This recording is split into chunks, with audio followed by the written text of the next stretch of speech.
ಪ್ರಣವಾಯ ವಿಶ್ವೋದಯ ಸ್ಥಿತಿಲಯೋ ನಿಯತಿಪ್ರದಾಯ ಜ್ಞಾನಪ್ರದಾಯ ವಿಬುಧಾಸುರಸೌಖ್ಯ ದುಃಖ ಸತ್ಕಾರಣಾಯ ವಿತತಾಯ ನಮೋ ನಮಸ್ತೆ.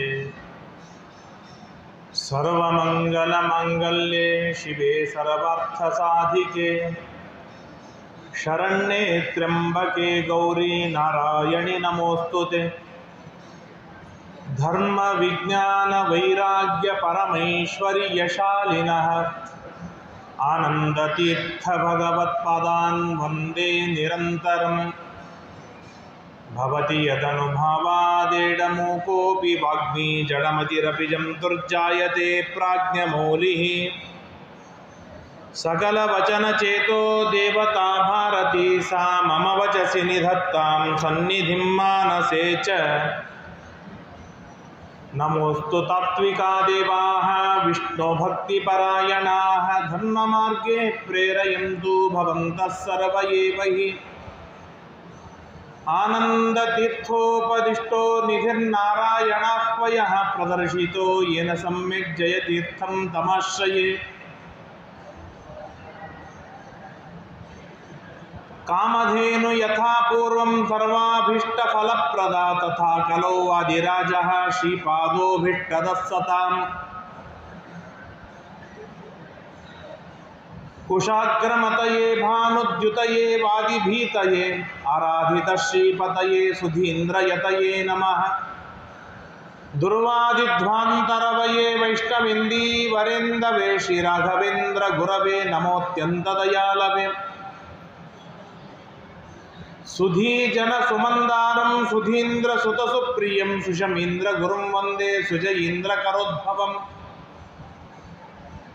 ವಿದ್ಯಾಪೀಠ ವಿಧಾತಾರಂ ವಿದ್ಯಾವಾರಿಧಿ ಚಂದಿರಂ ವಿದ್ಯಾರ್ಥಿ ವತ್ಸಲಂ ವಂದೇ ಮಹಾಮಹಿಮ ಸದ್ಗುರುಂ. ಆಪಾದಮೌಲಿ ಪರ್ಯಂತಂ ಗುರುಣಾಂ ಆಕೃತಿಂ ಸ್ಮರೇತ ತೇನ ವಿಘ್ನಾಃ ಪ್ರಣಶ್ಯಂತಿ ಸಿದ್ಧ್ಯಂತಿ ಚ ಮನೋರಥಾಃ. ಶ್ರೀ ಗುರುಭ್ಯೋ ನಮಃ.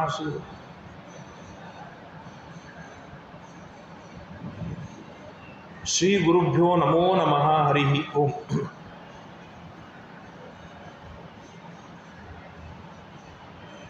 ಸಾಧನೆ ವರ್ಗದಲ್ಲಿರುವ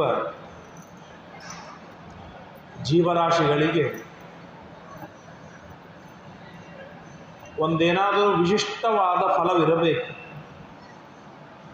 ಫಲವಿದ್ದರೆ ಸಾಧನೆ ಮಾಡಿದ್ದು ಸಾರ್ಥಕ, ಸಾಧನೆಗೆ ಒಂದು ಮಹತ್ವವಿರುತ್ತದೆ. ಏನು ಫಲವಿಲ್ಲ ಅಂತಾದರೆ ಸಾಧನೆ ಮಾಡಬೇಕೆ. ಒಂದು ತಿಂಗಳು ಆಫೀಸಿಗೆ ಹೋದದ್ದಕ್ಕೆ ಫಲವೇನಾದರೂ ಇದ್ದರೆ ತಿಂಗಳು ಆಫೀಸಿಗೆ ಹೋದದ್ದು ಯೋಗ್ಯ. ಏನು ಫಲ ಸಿಗೋದಿಲ್ಲ ಅಂತಂದರೆ ತಿಂಗಳು ಹೋಗಬೇಕು ಯಾಕೆ. ಹಾಗೆ ಅನಾದಿ ಕಾಲದಿಂದ ಸಂಸಾರದೊಳಗೆ ನಾನಾ ತರಹದ ವೇದಗಳು, ಉಪನಿಷತ್ತು, ಇತಿಹಾಸ, ಪುರಾಣ, ಅದರಲ್ಲಿ ಹೇಳಿಲ್ಪಟ್ಟಿರ್ತಕ್ಕಂಥ ಧರ್ಮಗಳು, ಆ ಧರ್ಮದಲ್ಲಿ ಆಸಕ್ತಿ ಅಭಿರುಚಿಯನ್ನು ಬೆಳೆಸಿಕೊಂಡು ಧರ್ಮಾಚರಣೆ ತತ್ಪರನಾಗಿ ಏಕಾದಶಿ ಮೊದಲಾದ ವ್ರತಗಳನ್ನು ಮಾಡ್ತಾ ನಿರಂತರವಾಗಿ ಪಾಠ ಪ್ರವಚನದಲ್ಲಿ ಆಸಕ್ತನಾಗಿ ತಪಸ್ಸು ಮಾಡಿ ಜಪ ಮಾಡ್ತಾ ಇಷ್ಟೆಲ್ಲ ಸಾಧನೆಗೆ ಏನಾದರೂ ಒಂದು ಫಲವಿದ್ದರೆ ಈ ಸಾಧನೆ ಎನಿಸಿಕೊಳ್ಳುತ್ತೆ. ಏನು ಫಲವಿಲ್ಲ ಅಂತಾದರೆ ಸಾಧನೆ ಮಾಡಬೇಕೆ ಯಾಕೆ. ಹಾಗಾದರೆ ಫಲವಿದೆ. ಅದು ಎಂಥ ಫಲ ಅಂತ ಕೇಳಿದಾಗ ವಾದಿರಾಜರು ಈ ಗ್ರಂಥವನ್ನು ರಚನೆಯನ್ನು ಮಾಡಿದರು. ಬೇರೆ ಏನೂ ಅಲ್ಲ, ಮೋಕ್ಷವೇ ಫಲವಾಗಿದೆ ಅಂತ ಹೇಳ್ತಾ, ಆ ಮೋಕ್ಷ ಹೇಗಿದೆ? ಲಕ್ಷ್ಮೀದೇವಿಯಿಂದ ಅಭಿಮನ್ಯಮಾನವಾಗಿದೆ. ಅನಂತವಾದ ಜೀವರಾಶಿಗಳಿಗೆ ಅನಂತಾನಂತ ಸುಖವನ್ನು ಕೊಡುವಂಥದ್ದಾಗಿದೆ. ಒಮ್ಮೆ ಮೋಕ್ಷಕ್ಕೆ ಹೋದ ಮೇಲೆ ಮುಪ್ಪಿಲ್ಲ, ಸಾವಿಲ್ಲ, ಹುಟ್ಟಿಲ್ಲ, ದುಃಖವಿಲ್ಲ, ಚಿಂತೆ ಇಲ್ಲ, ಸಂತಾಪವಿಲ್ಲ, ಟೆನ್ಷನ್ ಇಲ್ಲ, ದುಗುಡವಿಲ್ಲ, ಏನೂ ಇಲ್ಲ. ಅಲ್ಲಿ ಕೇವಲ ಆನಂದವೇ ಆನಂದ, ಆನಂದವೇ ಆನಂದ, ಅತ್ಯದ್ಭುತವಾದ ಆನಂದವಿರುತ್ತೆ. ಇಲ್ಲೊಂದು ಪ್ರಶ್ನೆ ಬರುತ್ತೆ, ಸುಖಕ್ಕೆ ಮಹತ್ವ ಸಿಗುವುದೇ ದುಃಖವಿದ್ದಾಗ. ಬರೇ ಆನಂದವನ್ನು ಅನುಭವಿಸ್ತಾ ಇದ್ದರೆ ಆ ಸುಖದ ಮೇಲೆ ಬೇಸರಿಕೆ ಬಂದುಬಿಡುತ್ತೆ. ಹಾಗಿರುವಾಗ ಆ ಮೋಕ್ಷದೊಳಗೆ ಅನಂತಕಾಲೀನವಾಗಿರ್ತಕ್ಕಂಥ ಸುಖವನ್ನು ಅನುಭವಿಸ್ತಾ ಇರ್ತಾನೆ ಅಂದರೆ ಆ ಸುಖದ ಮೇಲೆ ಅವನಿಗೆ ಬೇಸರಿಕೆ ಬರುವುದಿಲ್ಲೇನೋ ಅಂತ ಒಂದು ಪ್ರಶ್ನೆ ಬರ್ತದೆ. ಆ ಪ್ರಶ್ನೆಗೆ ವಾದಿರಾಜರು ಬಹಳ ಸೊಗಸಾದ ಉತ್ತರವನ್ನು ಕೊಡ್ತಾರೆ. ಈ ಏನು ಕ್ಷುದ್ರವಾದ ಸುಖಗಳಿವೆ ಇವತ್ತೇನು ನಾವು ಅನುಭವಿಸ್ತೇವೆ, ಅವೆಲ್ಲ ಡಮ್ಮಿ ಸುಖಗಳು, ಅತ್ಯಂತ ಕ್ಷುದ್ರವಾದ ಸುಖಗಳು. ಈ ಸುಖಗಳು ರಿಪೀಟ್ ಆದಾಗ ನಮಗೆ ಬೇಸರಿಕೆ ಬಂದಿತ್ತೋ ಏನೋ, ಬಂದೇ ಬರುತ್ತೆ ನಿಜ. ಭಾರೀ ಬೆಲೆ ಬಾಳೋ 20,000 ರೂಪಾಯಿ ಕೊಟ್ಟು ನಾನೊಂದು ರೇಷ್ಮೆ ಮಡೆ ತಂದೆ, ರೇಷ್ಮೆ ಸೀರೆ ತಂದೆ ಅಂತಂದಮೇಲೆ ಅದಕ್ಕೆ ಒಂದಿಲ್ಲ ಒಂದು ದಿವಸ ಬೇಸರಿಕೆ ಬರೋದು ನಿಶ್ಚಿತ. ಯಾಕೆ? ಅದು ಅತ್ಯಂತ ಕ್ಷುದ್ರವಾಗಿರುವಂಥದ್ದು, ಭಾಳ ಏನು ಮಜಾ ಇಲ್ಲ ಅದಕ್ಕೆ. ಆದರೆ ಮೋಕ್ಷದಲ್ಲಿ ಆಗುವ ಸ್ವರೂಪಭೂತವಾಗಿರ್ತಕ್ಕಂಥ ಏನು ಆನಂದವಿದೆ, ಆ ಆನಂದ ಪರಮೋಚ್ಚತಮವಾಗಿರ್ತಕ್ಕಂಥ ಆನಂದ, ಸರ್ವೋತ್ತಮವಾದಂತಹ ಆನಂದ. ಹಾಗಾಗಿ ಆ ಆನಂದವನ್ನು ಎಷ್ಟು ಕಾಲದವರೆಗೆ ಅನುಭವಿಸ್ತಾ ಇದ್ದರೂ ಕೂಡ ಆ ಆನಂದದ ಮೇಲೆ ಅತ್ಯಲ್ಪವೂ ಬೇಸರಿಕೆ ಬರುವುದಿಲ್ಲ, ತಾತ್ಸಾರ ಬರುವುದಿಲ್ಲ, ಜುಗುಪ್ಸೆ ಬರುವುದಿಲ್ಲ. ಅಷ್ಟು ಶ್ರೇಷ್ಠತಮವಾಗಿರ್ತಕ್ಕಂತಹ ಸುಖವಾಗಿರ್ತದೆ. ಆದ್ದರಿಂದಾಗಿ ಆ ಸುಖವನ್ನು ಪಡೆಯುವುದಕ್ಕಾಗಿ, ಆ ಸುಖದ ಹಂಬಲಕ್ಕಾಗಿ ಈ ಎಲ್ಲ ಸಾಧನೆಗಳನ್ನು ನಮಗೆ ತಿಳಿಸಿಕೊಟ್ಟಿದ್ದಾರೆ. ಆ ವೈಕುಂಠದೊಳಗೆ 7 ಪ್ರಾಕಾರಗಳಿವೆ. ಆ 7 ಪ್ರಾಕಾರಗಳಲ್ಲಿ 4 ದ್ವಾರಗಳಿವೆ. 4 ದಿಕ್ಕಿಗೆ 4 ದ್ವಾರಗಳಿವೆ. ಜಯ, ವಿಜಯ, ನಂದ, ಸುನಂದ, ಬಲ, ಪ್ರಬಲ, ಕುಮುದ, ಕುಮುದಾಕ್ಷ ಎಂಬುದಾಗಿ ಅಮುಕ್ತ ಸ್ಥಾನದ ಹೊರಗಿರುವ ಬಾಗಿಲುಗಳಿಗೆ ಅವರು ದ್ವಾರಪಾಲಕರಾಗಿದ್ದಾರೆ. ಒಳಗೆ ಹೋದ ಹಾಗೆ ಮುಕ್ತರಾದಂತಹ ಅನೇಕ ದೇವತೆಗಳು ದ್ವಾರಪಾಲಕರಾಗಿರ್ತಾರೆ. ಆ ವೈಕುಂಠದಲ್ಲಿ 2 ಸ್ಥಾನಗಳಿದೆ. ಒಂದು ಮುಕ್ತ ಸ್ಥಾನ, ಇನ್ನೊಂದು ಅಮುಕ್ತ ಸ್ಥಾನ ಎಂಬುದಾಗಿ. ಈ ಅಮುಕ್ತ ಸ್ಥಾನದವರೆಗೆ ದೊಡ್ಡ ದೊಡ್ಡ ದೇವತೆಗಳು ಬರಬಹುದು. ವಾಯುದೇವರು ಯಾವಾಗಲೂ ಅಲ್ಲಿ ಹೋಗಿ ಬರಬಹುದು. ಸನಕ ಸನಂದನಾದಿ ಋಷಿಗಳು ಕೂಡ ಅಮುಕ್ತ ಸ್ಥಾನದವರೆಗೆ ಹೋಗುತ್ತಾರೆ. ಅಲ್ಲಿಯೇ ಜಯ ವಿಜಯರು ಒಳಗೆ ಬಿಡುವುದಿಲ್ಲ.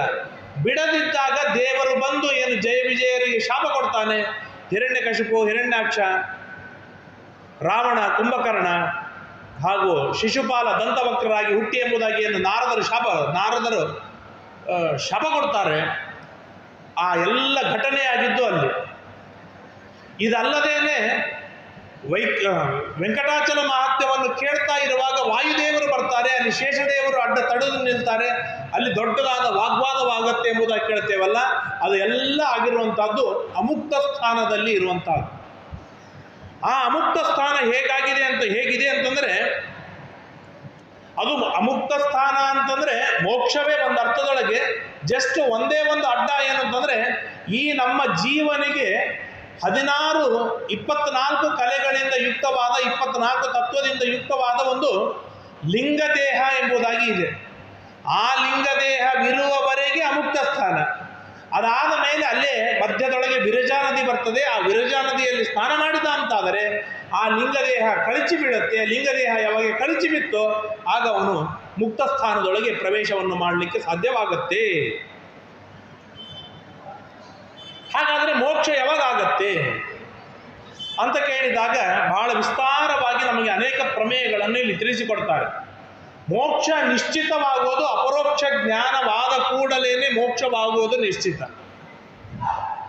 ಅಪರೋಕ್ಷ ಜ್ಞಾನ ಯಾವಾಗ ಆಗ್ಬೋದು ಅಂತಂದರೆ, ನಮ್ಮ ಏನು ಸಚ್ಚಾಸ್ತ್ರವಿದೆ, ವಿಷ್ಣು ಸರ್ವೋತ್ತಮತ್ವ ಪ್ರತಿಪಾದಕವಾದ ಏನು ಸಚ್ಚಾಸ್ತ್ರವಿದೆ, ಆ ಸಚ್ಚಾಸ್ತ್ರವನ್ನು ಗಟ್ಟಿಯಾಗಿ ಅಧ್ಯಯನವನ್ನು ಮಾಡಿ, ಮನನ ಮಾಡಿ, ನಿಧಿಧ್ಯಾಸನವನ್ನು ಮಾಡ್ತಾ ಇರುವಾಗ ನಮ್ಮ ಗುರುಗಳು ಬಂದು ನಮಗೆ ಉಪದೇಶವನ್ನು ಮಾಡ್ತಾರೆ. ಇಷ್ಟು ಗುಣಗಳಿಂದ ಯುಕ್ತನಾದ ದೇವರನ್ನು ನಿನ್ನ ಬಿಂಬಮೂರ್ತಿ ಹೀಗಿದ್ದಾನೆ, ಅವನಲ್ಲಿ ಇಷ್ಟು ಗುಣಗಳಿವೆ, ಆ ಗುಣಗಳನ್ನು ನೀನು ಚಿಂತನೆಯನ್ನು ಮಾಡು ಎಂಬುದಾಗಿ ಸ್ವರೂಪೋದ್ಧಾರಕ ಗುರುಗಳು ಬಂದು ತಿಳಿಸಿ ಮಾರ್ಗದರ್ಶನವನ್ನು ಮಾಡಿದಾಗ ಆಗ ಅವನು ಆ ಬಿಂಬಮೂರ್ತಿಯನ್ನು ಧ್ಯಾನ ಮಾಡ್ತಾನೆ. ಚೆನ್ನಾಗಿ ಧ್ಯಾನವನ್ನು ಮಾಡ್ತಾ ಇರುವಾಗ ದೇವರು ಒಂದು ಕ್ಷಣದೊಳಗೆ ಆ ದಿವ್ಯವಾದ ತನ್ನ ದರ್ಶನವನ್ನು ಕೊಟ್ಟು ಹೋಗ್ತಾನೆ. ಅದಕ್ಕೆ ಅಪರೋಕ್ಷ ಜ್ಞಾನ ಎಂಬುದಾಗಿ ಕರೀತಾರೆ. ಯಾವ ಕ್ಷಣದೊಳಗೆ ಅಪರೋಕ್ಷ ಜ್ಞಾನವಾಯಿತೋ ಆಗ ಅವನು ಮೋಕ್ಷವಾಗೋದು ಅವನಿಗೆ ನಿಶ್ಚಿತ. ಮೋಕ್ಷಕ್ಕೆ ಕ್ವಾಲಿಫಿಕೇಶನ್ ಸಿಕ್ಕಾಗಿ. ಹಾಗಾದರೆ ಮೋಕ್ಷ ಆಗೋದು ಯಾವಾಗ ಅಂತಂದರೆ ತುಂಬ ಕಾಲ ಅಂತಂದರೆ ಸುಮ್ಮನೆ ತಿಳಿದುಕೊಳ್ಳೋದಕ್ಕೆ ಹೇಳೋದಾದರೆ, ಇವತ್ತು ನನಗೆ ಅಪರೋಕ್ಷ ಜ್ಞಾನವಾಯಿತು ಅಂತ ಇಟ್ಟುಕೊಂಡರೆ, ನನಗೆ ಮೋಕ್ಷ ಆಗೋದು ಯಾವಾಗ ಅಂತಂದರೆ ಬ್ರಹ್ಮದೇವರಿಗೆ ಇನ್ನು 50 ವರ್ಷ ಕಳೆದಾದ ಮೇಲೆ ಮೋಕ್ಷ ಆಗೋದು. ಯಾಕೆಂದರೆ ಮೋಕ್ಷಕ್ಕೆ ಹೋಗೋದು ಏನಿದೆ, ಈಗ ಯಾವ ಬ್ರಹ್ಮದೇವರಿದ್ದಾರೆ ಆ ಬ್ರಹ್ಮದೇವರ ಜೊತೆಗೇನೆ ಮೋಕ್ಷಕ್ಕೆ ಹೋಗೋದು. ಅಲ್ಲಿಯವರೆಗೂ ಕೂಡ ಅವನು ಇಲ್ಲೇ ಇರ್ತಾನೆ. ಅವನು ಮತ್ತು ಲಾಭವೇನು? ಇಷ್ಟು ಬೇಗನೆ ಅಪರೋಕ್ಷ ಜ್ಞಾನ ಮಾಡಿಕೊಂಡದ್ದಕ್ಕೆ ಲಾಭವೇನು?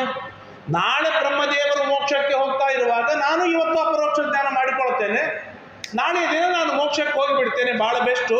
ಈ 50 ವರ್ಷಗಳ ಕಾಲದ ನಮ್ಮ 50 ವರ್ಷ ಓಕೆ, ಬ್ರಹ್ಮದೇವರ ಮಾನದ ಪ್ರಕಾರ 50 ವರ್ಷ ಕಳೀಬೇಕು ಅಂತಂದರೆ ಅದು ಲೆಕ್ಕವಿಲ್ಲದಿರುವಷ್ಟು ಅದು ಹೇಗೆ ಅಂತ ಕೇಳಿದಾಗ ಅದಕ್ಕೆ ಹೇಳ್ತಾರೆ, ಬ್ರಹ್ಮದೇವರು ಮೋಕ್ಷಕ್ಕೆ ಹೋಗೋದಕ್ಕಿಂತಲೂ ಪೂರ್ವದೊಳಗೆ ಎಷ್ಟು ಬೇಗ ಅಂದರೆ ಎಷ್ಟು ಬೇಗನೆ ಅಪರೋಕ್ಷ ಜ್ಞಾನವಾಗಿದೆ ಅಷ್ಟು ಪ್ಲಸ್ ಪಾಯಿಂಟ್ ಅವರಿಗೆ.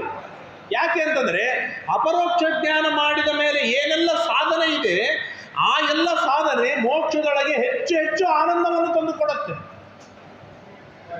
ಅಪರೋಕ್ಷ ಜ್ಞಾನವಾಯಿತು, ಮೋಕ್ಷ ನಿಶ್ಚಿತ, 60% ಆನಂದ ನಿಶ್ಚಿತ. ಇನ್ನು 40% ಫಿಲಪ್ ಮಾಡಿಕೊಳ್ಳಬೇಕಲ್ಲ, ಅವನಿಗೆ ಹೆಚ್ಚು ಸಮಯ ಸಿಗತ್ತೆ. ಬೇಗನೆ ಅಪರೋಕ್ಷ ಜ್ಞಾನವಾದರೆ ಎಷ್ಟು ತಡವಾಗತ್ತೆ ಅಷ್ಟು ಫಿಲಪ್ ಮಾಡಿಕೊಳ್ಳಿಕ್ಕೆ ಟೈಮ್ ಸಿಗೋದಿಲ್ಲ. ಅವನು ಮೋಕ್ಷಕ್ಕೆ ಹೋಗಿಬಿಟ್ರೆ ಎಷ್ಟಾಗಿದೆಯೋ ಅಷ್ಟೇ ಅನುಭವಿಸಬೇಕೇ ಹೊರತು ತನ್ನ ಯೋಗ್ಯತೆಗೆ ಪೂರ್ಣವಾಗಿ ತಾನು ಅನುಭವಿಸಲಿಕ್ಕೆ ಆಗುವುದಿಲ್ಲ. ಆದ್ದರಿಂದಾಗಿ ಬ್ರಹ್ಮದೇವರ ಜೊತೆಗೇನೆ ಮೋಕ್ಷಕ್ಕೆ ಹೋಗುವುದು. ಮೋಕ್ಷಕ್ಕೆ ಹೋದಾಗ ಈಗ ನಮ್ಮ ಅವಸ್ಥೆ ಏನು? ಅಪರೋಕ್ಷ ಜ್ಞಾನಿಯ ಅವಸ್ಥೆ ಏನು? ಅಲ್ಲಿಯವರೆಗೆ ಎಲ್ಲಿ ಇರ್ತಾನೆ ಅಂತ ಕೇಳಿದಾಗ ಇವತ್ತಿನ ದಿನ ಸುಧೀಂದ್ರ ತೀರ್ಥ ಶ್ರೀಪಾದಂಗಳವರ ಆರಾಧನೆ, ಅವರು ಭಾಗವತ ದ್ವಿತೀಯ ಸ್ಕಂದಕ್ಕೆ ವ್ಯಾಖ್ಯಾನವನ್ನು ಮಾಡಿದ್ದಾರೆ. ಬಹಳ ಸುಂದರವಾದ ವ್ಯಾಖ್ಯಾನ. ಅದರಲ್ಲಿ ಈ ಅನೇಕ ವಿಷಯಗಳು ಅಲ್ಲಿ ಬರ್ತದೆ. ಏನು ವಿಷಯ ಅಂತಂದರೆ, ಶ್ರೀಮದ್ ಭಾಗವತದಲ್ಲಿ ಒಂದು ಮಾತನ್ನು ಹೇಳ್ತಾರೆ, ವಿದ್ಯಾ ತಪೋ ಯೋಗ ಸಮಾಧಿ ಭಾಜಾಂ. ವಿದ್ಯಾ, ತಪಸ್ಸು, ಯೋಗ, ಸಮಾಧಿ ಎಂಬುದಾಗಿ 4 ತರಹದಿಂದ ಅಪರೋಕ್ಷ ಜ್ಞಾನಿಗಳನ್ನು ವಿಭಾಗ ಮಾಡ್ತಾರೆ. ಅದು ಭಾಗವತದಲ್ಲಿ ಇಷ್ಟು ಹೇಳಿದಾಗ ನಮಗೇನು ಗೊತ್ತಾಗುವುದಿಲ್ಲ. ಅದಕ್ಕೆ ಶ್ರೀಮದ್ ಆಚಾರ್ಯರು, ಯಾದವಾರ್ಯರು, ಸುಧೀಂದ್ರರು ಮೊದಲಾದ ಅನೇಕ ಯತಿವರೇಣ್ಯರುಗಳು ಶ್ರೀಮದ್ ಆಚಾರ್ಯರ ಅಭಿಪ್ರಾಯವನ್ನು ಸ್ಪಷ್ಟವಾಗಿ ನಮಗೆ ತಿಳಿಸಿಕೊಡ್ತಾರೆ. ಏನು ಅಂತಂದರೆ, ಜಗತ್ತಿನಲ್ಲಿ ಉಪಾಸಕರು 2, ಒಬ್ಬರು ವ್ಯಾಪ್ತೋಪಾಸಕರು, ಇನ್ನೊಬ್ಬರು ಪ್ರತೀಕೋಪಾಸಕರು. ವಿಜಯದಾಸರ ಹಾಡಿನಲ್ಲಿ ಕೇಳ್ತೇವೆ, ಅಪ್ರತಿಕಾಲಂಬನ ಶ್ರೀಶ ಸ್ವಾಪರೋಕ್ಷಿತ ಎಂಬುದಾಗಿ ಹಾಡಿನಲ್ಲಿ ಕೇಳ್ತೇವೆ. ಅಂದರೆ ಪ್ರತೀಕ ಅಂದರೆ ಅಗ್ನಿ ಅಥವಾ ಪ್ರತಿಮೆ, ಇವುಗಳಲ್ಲಿ ದೇವರನ್ನು ಚಿಂತನೆಯನ್ನು ಮಾಡುವವರು ಪ್ರತೀಕೋಪಾಸಕರು. ಇನ್ನು ಕೆಲವರು ಹೀಗೆ ಅಂತಂದರೆ ಅವರಿಗೆ ಪ್ರತೀಕ ಬೇಕಾಗಿಲ್ಲ, ಎಲ್ಲಿ ನೋಡ್ತಾರೆ ಅಲ್ಲಿ ದೇವರನ್ನು ಕಾಣ್ತಾರೆ, ಎಲ್ಲಿ ನೋಡ್ತಾರೆ ಅಲ್ಲಿ ದೇವರನ್ನು ಕಾಣ್ತಾರೆ. ಅವರನ್ನು ಕರೀತಾರೆ ಅಪ್ರತೀಕಾಲಂಬನರು ಎಂಬುದಾಗಿ ಕರೀತಾರೆ. ಯಾರು ಅಪ್ರತೀಕಾಲಂಬನರಿದ್ದಾರೋ ಅವರು ಈ ಅಮುಕ್ತ ಸ್ಥಾನದೊಳಗೆ ಹೋಗಿ ಸೇರ್ತಾರೆ, ವೈಕುಂಠದಲ್ಲಿ ಇರುವ ಅಮುಕ್ತ ಸ್ಥಾನದಲ್ಲಿ ಹೋಗಿ ಸೇರ್ತಾರೆ. ಏನು ಅವರಿಗೆ ಒಂದು ಸ್ಪೆಷಲಿಟಿ ಇದೆ ಅಂತಂದರೆ, ಯಾರು ಕಂಡ ವಸ್ತುವಿನಲ್ಲಿ ಎಲ್ಲ ಕಡೆಗೆ ವ್ಯಾಪ್ತನಾದ ದೇವರನ್ನು ಕಾಣುವವರು 48 ನಿಮಿಷಕ್ಕಿಂತಲೂ ಹೆಚ್ಚು ಅಪರೋಕ್ಷ ಜ್ಞಾನವನ್ನು ಮಾಡಿಕೊಳ್ತಾರೆ. ಅವರು ಒಮ್ಮೆ ಕಣ್ಣು ಮುಚ್ಚಿ ದೇವರ ದರ್ಶನವಾಗ್ತಾ ಇದೆ ಅಂತಂದ ಮೇಲೆ ಆ ದರ್ಶನ ಮಿನಿಮಮ್ 48 ನಿಮಿಷಗಳವರೆಗೆ ಆಗತ್ತೆ, 48 ನಿಮಿಷಕ್ಕೂ ಹೆಚ್ಚಾಗತ್ತೆ. ಯಾರು 48 ನಿಮಿಷಕ್ಕಿಂತಲೂ ಹೆಚ್ಚಾದ ಅಪರೋಕ್ಷ ಜ್ಞಾನವನ್ನು ಮಾಡಿಕೊಳ್ತಾರೆ ಅವರಿಗೆ ಅಪ್ರತೀಕಾಲಂಬನರು, ವ್ಯಾಪ್ತೋಪಾಸಕರು ಎಂದು ಕರೆಯೋದು. ಆ ವ್ಯಾಪ್ತೋಪಾಸಕರು ಅಮುಕ್ತ ಸ್ಥಾನದೊಳಗೆ ಹೋಗಿರ್ತಾರೆ. ಎಲ್ಲಿ ಅಂತಂದರೆ ವೈಕುಂಠದ ಹೊರಭಾಗದಲ್ಲಿ ಇರುವ ಅಮುಕ್ತ ಸ್ಥಾನ. ಆ ಕೆಟಗರಿಯಲ್ಲಿ ಬರುವನು ಪರೀಕ್ಷಿತ್ ಮಹಾರಾಜ. ಪರೀಕ್ಷಿತ್ ಮಹಾರಾಜನಿಗೆ ಯಾವಾಗ ಚರ್ಮದೇಹ ಕೊನೆ ದೇಹವಿತ್ತು? ಪರೀಕ್ಷಿತ್ ರಾಜನಾದಾಗ. ಪರೀಕ್ಷಿತ್ ರಾಜನಾದದ್ದು ಯಾವಾಗ? ಈಗ ಇವತ್ತಿಗೆ ಸರಿಯಾಗಿ 5000 ವರ್ಷದ ಹಿಂದೆ. ಸೊ 5000 ವರ್ಷದ ಹಿಂದೆ ಅವನಿಗೆ ಕೊನೆ ಶರೀರವಿತ್ತು. ಆ ಕೊನೆ ಶರೀರದಿಂದ ಭಾಗವತವನ್ನು ಕೇಳ್ತಾ ಇರುವಾಗ ಕೊನೆ ಶರೀರದಿಂದ ಉತ್ಕ್ರಮಣವನ್ನು ಮಾಡಿದ. ಉತ್ಕ್ರಮಣ ಮಾಡಿದ ಮೇಲೆ ಮತ್ತೊಂದು ಪುನಃ ಶರೀರ ಬರಲಿಕ್ಕೆ ಅವನಿಗೆ ಆಪ್ಷನ್ ಇರಲಿಲ್ಲ. ಹಾಗಾಗಿ ಅವನು ಹೋಗಿ ಎಲ್ಲಿರಬೇಕು ಅಂತಂದರೆ ಅಮುಕ್ತ ಸ್ಥಾನದೊಳಗೆ ಹೋಗಿ ವಾಸವನ್ನು ಮಾಡ್ತಾ ಇರ್ತಾನೆ. ಎಲ್ಲಿಯವರೆಗೆ ಅಂತಂದ್ರೆ ಬ್ರಹ್ಮದೇವರಿಗೆ ಇನ್ನು 50 ವರ್ಷಗಳ ಕರೆಯುವವರೆಗೂ ಕೂಡ ವೈಕುಂಠದ ಹೊರಭಾಗಿಲಿನೊಳಗೆ ಇರ್ತಾನೆ.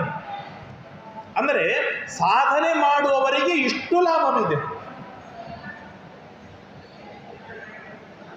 ಸುಮ್ಮನೆ ದೃಷ್ಟಾಂತಕ್ಕೆ ಹೇಳುವುದಾದರೆ, ಯಾರು ಸಾಧನೆ ಮಾಡೋದಿಲ್ಲ ಅವ್ರು ಮಂತ್ರಾಲಯಕ್ಕೆ ಬರೋದಿಲ್ಲ,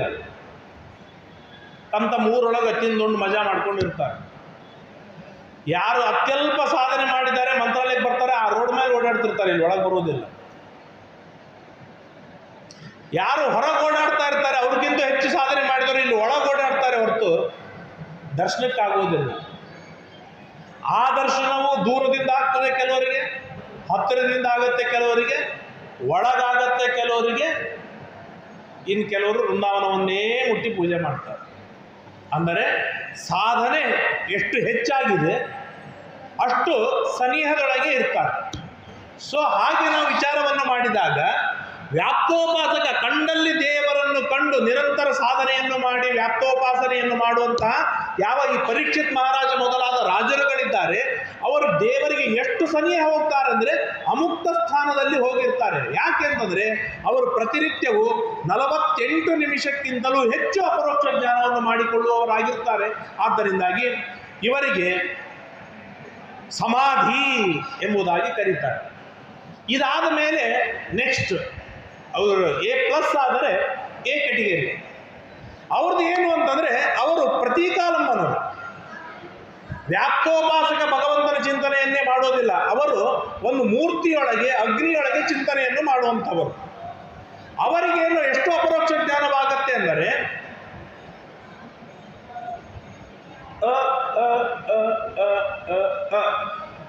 6 ಅಕ್ಷರದಿಂದ ಆರಂಭಿಸಿಕೊಂಡು 48 ನಿಮಿಷದವರೆಗೆ ಯಾರು ಅಪರೋಕ್ಷ ಜ್ಞಾನವನ್ನು ಮಾಡಿಕೊಳ್ತಾರೆ ಅವರು ಮಹರ್ಲೋಕದೊಳಗೆ, ಸತ್ಯಲೋಕದೊಳಗೆ ಇರ್ತಾರೆ. ಸತ್ಯಲೋಕದೊಳಗೆ ಎಷ್ಟು 6 ಅಕ್ಷರದಿಂದ 6 ಅಕ್ಷರವಾಗುವ ಕಾಲದಿಂದ ಆರಂಭಿಸಿ 48 ನಿಮಿಷದವರೆಗೆ ಯಾರು ಅಪರೋಕ್ಷ ಜ್ಞಾನವನ್ನು ಮಾಡಿಕೊಳ್ತಾರೆ ಅವರು ಸತ್ಯಲೋಕದಲ್ಲಿ ಇರ್ತಾರೆ. ಇನ್ನು ಕೆಲವರು ಯೋಗ್ಯತೆ ಇಷ್ಟು ಅಂತಂದ್ರೆ 6 ಅಕ್ಷರವಾಗುವ ಸಮಯದೊಳಗೆ ಅಪರೋಕ್ಷ ಜ್ಞಾನವಾಗಿ ಬಿಡುತ್ತೆ. ಇಷ್ಟೆಲ್ಲ ಸಾಧನೆ ಮಾಡ್ತಾರೆ, ದೇವರು ನೋಡ್ತಾ ಇರ್ತಾರೆ, ದೇವರು ಕಾಣಿಸಿದ ಮುಗಿದೋಗಿ ಹೋಗಿಬಿಟ್ಟು ದೇವರು 6 ಅಕ್ಷರ ಆಗುವವರು ಅಷ್ಟೇ ಕಾಣ್ತಾರೆ ದೇವರು. ಅವರು ಸತ್ಯಲೋಕ ತಪೋಲೋಕದಲ್ಲಿ ವಾಸ ಮಾಡ್ತಾರೆ. ಇನ್ನು ಕೆಲವರು 1 ಅಕ್ಷರದಿಂದ ಆರಂಭಿಸಿಕೊಂಡು 6ನೇ ಅಕ್ಷರದವರೆಗೆ ಟೈಮ್ ಇದೆ.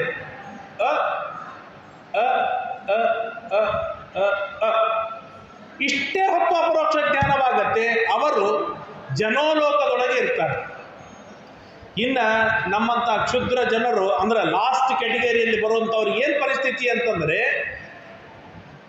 ಎನ್ನುವ 1 ಅಕ್ಷರದ 6ನೇ ಅಂಶದೊಳಗೆ ಅಪರೋಕ್ಷ ಜ್ಞಾನವಾಗತ್ತೆ. 1/6 ಅಷ್ಟು ಶಾರ್ಟ್ ಟೈಮಿನೊಳಗೆ ಅಪರೋಕ್ಷ ಜ್ಞಾನವಾಗತ್ತೆ. ಅಲ್ಲಿಂದ ಆರಂಭಿಸಿಕೊಂಡು ಮ್ಯಾಕ್ಸಿಮಮ್ ಟೈಮ್ ಅಂತಂದ್ರೆ 1 ಅಕ್ಷರ ಅನ್ನುವವರೆಗೆ. ಅವರು ಅಂಥವರು ಯಾರು ಏಕಗುಣ ಉಪಾಸಕರಿದ್ದಾರೆ ಅವರಿಗೆ ಏನಂತಾರೆ ಮಹರ್ಲೋಕದಲ್ಲಿ ವಾಸ ಮಾಡ್ತಾರೆ ಎಂಬುದಾಗಿ ನಮಗೆ ತಿಳಿಸಿಕೊಡ್ತಾರೆ. ಹಾಗಾದ್ರೆ ನಾವೆಲ್ಲಿ ಬರ್ತೇವೆ ಅಂತಂದರೆ ನಾವು ಈ ಯಾವ ಗುಂಪಿನೊಳಗೂ ನಾವು ಬರುವುದಿಲ್ಲ. ಸರಿಯಾಗಿ ಸಂಧ್ಯಾವಂದನ ಮಾಡೋದಿಲ್ಲ, ಸರಿಯಾಗಿ ದೇವರ ಪೂಜೆ ಮಾಡೋದಿಲ್ಲ, ಸರಿಯಾಗಿ ಶಾಸ್ತ್ರೋಕ್ತವಾದ ವಿಧಿವಿಧಾನದಿಂದ ಶಾಸ್ತ್ರವನ್ನು ಅಧ್ಯಯನವನ್ನು ಮಾಡೋದಿಲ್ಲ, ಪಾಠ ಪ್ರವಚನವನ್ನು ಮಾಡೋದಿಲ್ಲ, ಗುರುಗಳ ಸೇವೆಯನ್ನು ಮಾಡೋದಿಲ್ಲ ಅಂತಂದ ಮೇಲೆ ಯಾವ ಕೆಟಗರಿಯೊಳಗೂ ಬರೋದಿಲ್ಲ. ಇನ್ನೇನು ಸರಿಯಾಗಿ ಮಾಡಲಿಕ್ಕೆ ಪ್ರಾರಂಭವನ್ನು ಮಾಡಿ ಕನಿಷ್ಠ ದಿನಕ್ಕೆ 1000 ಗಾಯತ್ರಿ ಮಂತ್ರವಾದರೂ ಏಕಾಗ್ರ ಚಿತ್ತದಿಂದ ಧ್ಯಾನವನ್ನು ಮಾಡ್ತಾ ಜಪವನ್ನು ಮಾಡಲಿಕ್ಕೆ ಪ್ರಾರಂಭವನ್ನು ಮಾಡಿದರೆ ಅದು ಕನಿಷ್ಠ 8 ವರ್ಷಗಳವರೆಗೆ ತಪ್ಪದೆ ಮಾಡ್ತಾ ಬಂದಿದ್ದರೆ ಹೇಳಬಹುದು ಇವನು ಮುಕ್ತಿ ಯೋಗ್ಯ, ಮೋಕ್ಷಕ್ಕೆ ಏನಂತಾರೆ ಯೋಗ್ಯನಾಗಿದ್ದಾನೆ. ಇದರೊಳಗೆ ಯಾವುದಾದ್ರೂ ಒಂದು ಲಾಸ್ಟ್ ಕ್ಯಾಟಗರಿ ಒಳಗಾದರೂ ಇವನು ಸೇರಿಕೊಳ್ಳಬಹುದು ಎಂಬುದಾಗಿ ಗೆಸ್ ಮಾಡಬಹುದು. ಇವತ್ತು ಸಾಧನೆಯ ವಿಷಯದೊಳಗೆ ನಮ್ಮ ದುರವಸ್ಥೆ ಎಲ್ಲಿಗೆ ಬಂದಿದೆ ಅಂದರೆ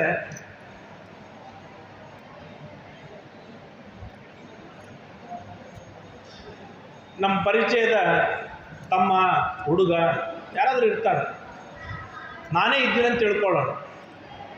ಈಗ ಒಂದು 10 ವರ್ಷದ ಹಿಂದೆ ನಾನು ನಿಮಗೆ ಭೇಟಿಯಾಗಿದ್ದೆ. ಭೇಟಿಯಾದಾಗ ನೀವು ನನಗೆ ಕೇಳಿದರೆ, ಆಚಾರ್ಯ ನಿಮ್ಮ ಸಂಪಾದನೆ ಎಷ್ಟು ತಿಂಗಳಿಗೆ? ಆಗ ನಾನು ಹೇಳಿದೆ, ನನಗೆ ತಿಂಗಳಿಗೆ ಒಂದು 200 ರೂಪಾಯಿ ಬರುತ್ತೆ. 10 ವರ್ಷ ಆದಮೇಲೆ ಪುನಃ ನನಗೆ ಇವತ್ತು ಭೇಟಿಯಾಗಿದೆ. ಆಚಾರ್ಯ ಮತ್ತು ನಿಮ್ಮ ಸಂಪಾದನೆ ಎಷ್ಟಿದೆ ಅಂತ ಕೇಳಿದೆ. ನಾನು 200 ಇದೆ ಅಂತ ಹೇಳಿದೆ, ಅಥವಾ 100 ಇದೆ ಅಂತ ಹೇಳಿದೆ. ಆಗ ನೀವೇನಂತೆ ನನಗೆ? ಹೋಪ್ಲೆಸ್ ಆಚಾರ, ಜಗತ್ತಿನೊಳಗೆ ಅನುಪಯುಕ್ತ ವಸ್ತು ಇದು. ಯಾಕೆಂದ್ರೆ 10 ವರ್ಷ ಕಳೆದರೂ ತನ್ನ ಸ್ಯಾಲ್ರಿ ಒಳಗೆ ಇನ್ಕ್ರಿಮೆಂಟ್ ಆಗಿಲ್ಲ, ಪ್ರಮೋಷನ್ ಸಿಕ್ಕಿಲ್ಲ, ಡಬಲ್ ಆಗಿಲ್ಲ, ಇನ್ನು ಡಿಗ್ರೇಡ್ ಆಗಿನ್ನು 200 ರೂಪಾಯಿ ಇತ್ತು, ಈಗ 100 ರೂಪಾಯಿಗೆ ಬಂದಿದ್ದಾರೆ ಅಂತಂದ್ರೆ ಎಲ್ಲರೂ ನೋಡಿ ನಮ್ಮನ್ನು ನೋಡಿ ಶೇಮ್ ಅಂತಾರೋ ಇಲ್ಲ. ಇಂಥ ಪರಿಸ್ಥಿತಿ ಈಗ ನಾವೆಲ್ಲ ಜಗತ್ತಿನೊಳಗೆ ನಾವು ನೋಡ್ತೇವೆ. ಹೀಗಿರುವಾಗ ನಮ್ಮ ತಂದೆ ತಾಯಿಗಳ ಅನುಗ್ರಹದಿಂದ, ರಾಯರ ಕಾರುಣ್ಯದಿಂದ ನಮಗೆ ನಮ್ಮಪ್ಪ 8ನೇ ವರ್ಷಕ್ಕೆ ಉಪನಯನವನ್ನು ಮಾಡಿ ಗಾಯತ್ರಿ ಜಪ 10 ಗಾಯತ್ರಿ ಜಪ ಮಾಡುವಂತ ಆರ್ಡರ್ ಮಾಡಿದ್ರು. ನನ್ನ 80ನೇ ವರ್ಷಕ್ಕೂ ನಾನು 10 ಗಾಯತ್ರಿ ಜಪ ಮಾಡ್ತೇನೆ, ಅದು 1 ಹೊತ್ತು ಮಾಡ್ತೇನೆ ಅಂತಂದ್ರೆ ದೇವತೆಗಳು ನಮ್ಮನ್ನು ನೋಡಿ ಶೇಮ್ ಅಲ್ಲರ್ದು ಇನ್ನೇನಂತಾರೆ, ರಾಯರು ನಮ್ಮನ್ನು ನೋಡಿ ಇನ್ನೇನಂತಾರೆ? ಯಾಕೆ ಇದರೊಳಗೆ ಸಾಧನೆಯ ವಿಷಯದೊಳಗೆ ಇನ್ಕ್ರಿಮೆಂಟ್ ಇಲ್ಲ, ಸಾಧನೆಯ ವಿಷಯದೊಳಗೆ ಅಪ್ಡೇಟ್ ಯಾಕಿಲ್ಲ, ಸಾಧನೆಯ ವಿಷಯದಲ್ಲಿ ಪ್ರಮೋಟ್ ಯಾಕಿಲ್ಲ, ಪ್ರಮೋಷನ್ ಯಾಕೆ ತೆಗೆದುಕೊಳ್ಬಾರ್ದು? ಅಂದ ಮೇಲೆ ಸಾಧನೆಯ ವಿಷಯಕ್ಕೆ ಅಭಿರುಚಿಯೇ ಇಲ್ಲದೆ ಇರುವಾಗ,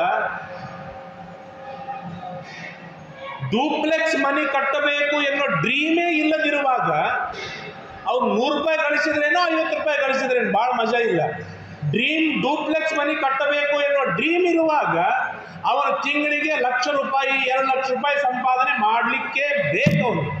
ಹೇಗೋ ಹಾಗೆ ಒಂದು ವಿರಾಟಾದ ಅಪರೋಕ್ಷ ಜ್ಞಾನ ಮಾಡಿದುಕೊಂಡು ಅನಂತಕಾಲೀನವಾದ ಸುಖವನ್ನು ಅನುಭವಿಸಬೇಕಾದಂತಹ ಮೋಕ್ಷ ಪಡಬೇಕು ಎನ್ನುವ ಡ್ರೀಮ್ ಇರುವಾಗ ಉತ್ಕೃಷ್ಟತಮವಾದ ಸಾಧನೆ ಆಗಲೇಬೇಕು. ಸಾಧನೆ ಆಗದೇ ಇದ್ದರೆ ಅಪರೋಕ್ಷ ಜ್ಞಾನ, ಮೋಕ್ಷ ಇದು ಕೇವಲ ಕನಸಾದಿತ್ತು, ಲಿಪ್ ವರ್ಕ್ ಆಗತ್ತೆ ಹೊರತು ಇದು ಏನಂತಾರೆ ಮನಸ್ಸಿನಿಂದ ಬಂದ ಸಾಧನೆ ಅಂತ ಆಗುವುದಿಲ್ಲ ಎಂಬುದಾಗಿ ನಮಗೆ ತಿಳಿಸಿಕೊಡ್ತಾರೆ. ಆ ಅಮುಕ್ತ ಸ್ಥಾನದ ಮಧ್ಯದೊಳಗೆ ಒಂದು ಸುಂದರವಾದ ನದಿ ಇದೆ. ಆ ನದಿಯ ಹೆಸರು ವಿರಜಾ ನದಿ. ಏನದು ವಿರಜಾ ನದಿ ಅಂತಂದ್ರೆ ದೇವರ ಬೆವರಿನಿಂದ ಹುಟ್ಟಿರ್ತಕ್ಕಂಥ ನದಿ ಅದು. ಆ ಬೆವರು ಯಾರು ಅಂತಂದ್ರೆ ಸ್ವಯಂ ಲಕ್ಷ್ಮೀದೇವಿ. ಹಾಗಾಗಿ ವಿರಜಾ ನದಿ ಮತ್ತಿನ್ಯಾರು ಅಲ್ಲ, ಲಕ್ಷ್ಮೀದೇವಿಯಿಂದ ಅಭಿಮನ್ಯಮಾನವಾಗಿರ್ತಕ್ಕಂಥ ಅದ್ಭುತವಾದ ನದಿ. ರಜ ಅಂದ್ರೆ ಪಾಪ, ಯಾವ ಪಾಪವೂ ಇಲ್ಲದೆ ಇರುವಂತೆ ಮಾಡುತ್ತೆ. ಆದ್ದರಿಂದಾಗಿ ಅದಕ್ಕೆ ವಿರಜ. ಅಲ್ಲಿ ಹೋಗಿ ಸ್ನಾನ ಮಾಡೋದ್ರಿಂದ ನಮ್ಮ ಲಿಂಗದೇಹ ಭಂಗವಾಗತ್ತೆ. ಯಾವಾಗ ಲಿಂಗದೇಹ ಹೋಯ್ತು ಆಗ ಕೇವಲ ಸಚ್ಚಿದಾನಂದ ಸ್ವರೂಪವಾಗಿರ್ತಕ್ಕಂಥ ಜೀವ ಸ್ವರೂಪ ಮಾತ್ರವಿರುತ್ತೆ. ಆ ಜೀವ ಸ್ವರೂಪನ ಜೊತೆಗೆ ನಿರಂತರವಾದ ಸುಖವನ್ನು ತಾನು ಅನುಭವಿಸ್ತಾನೆ.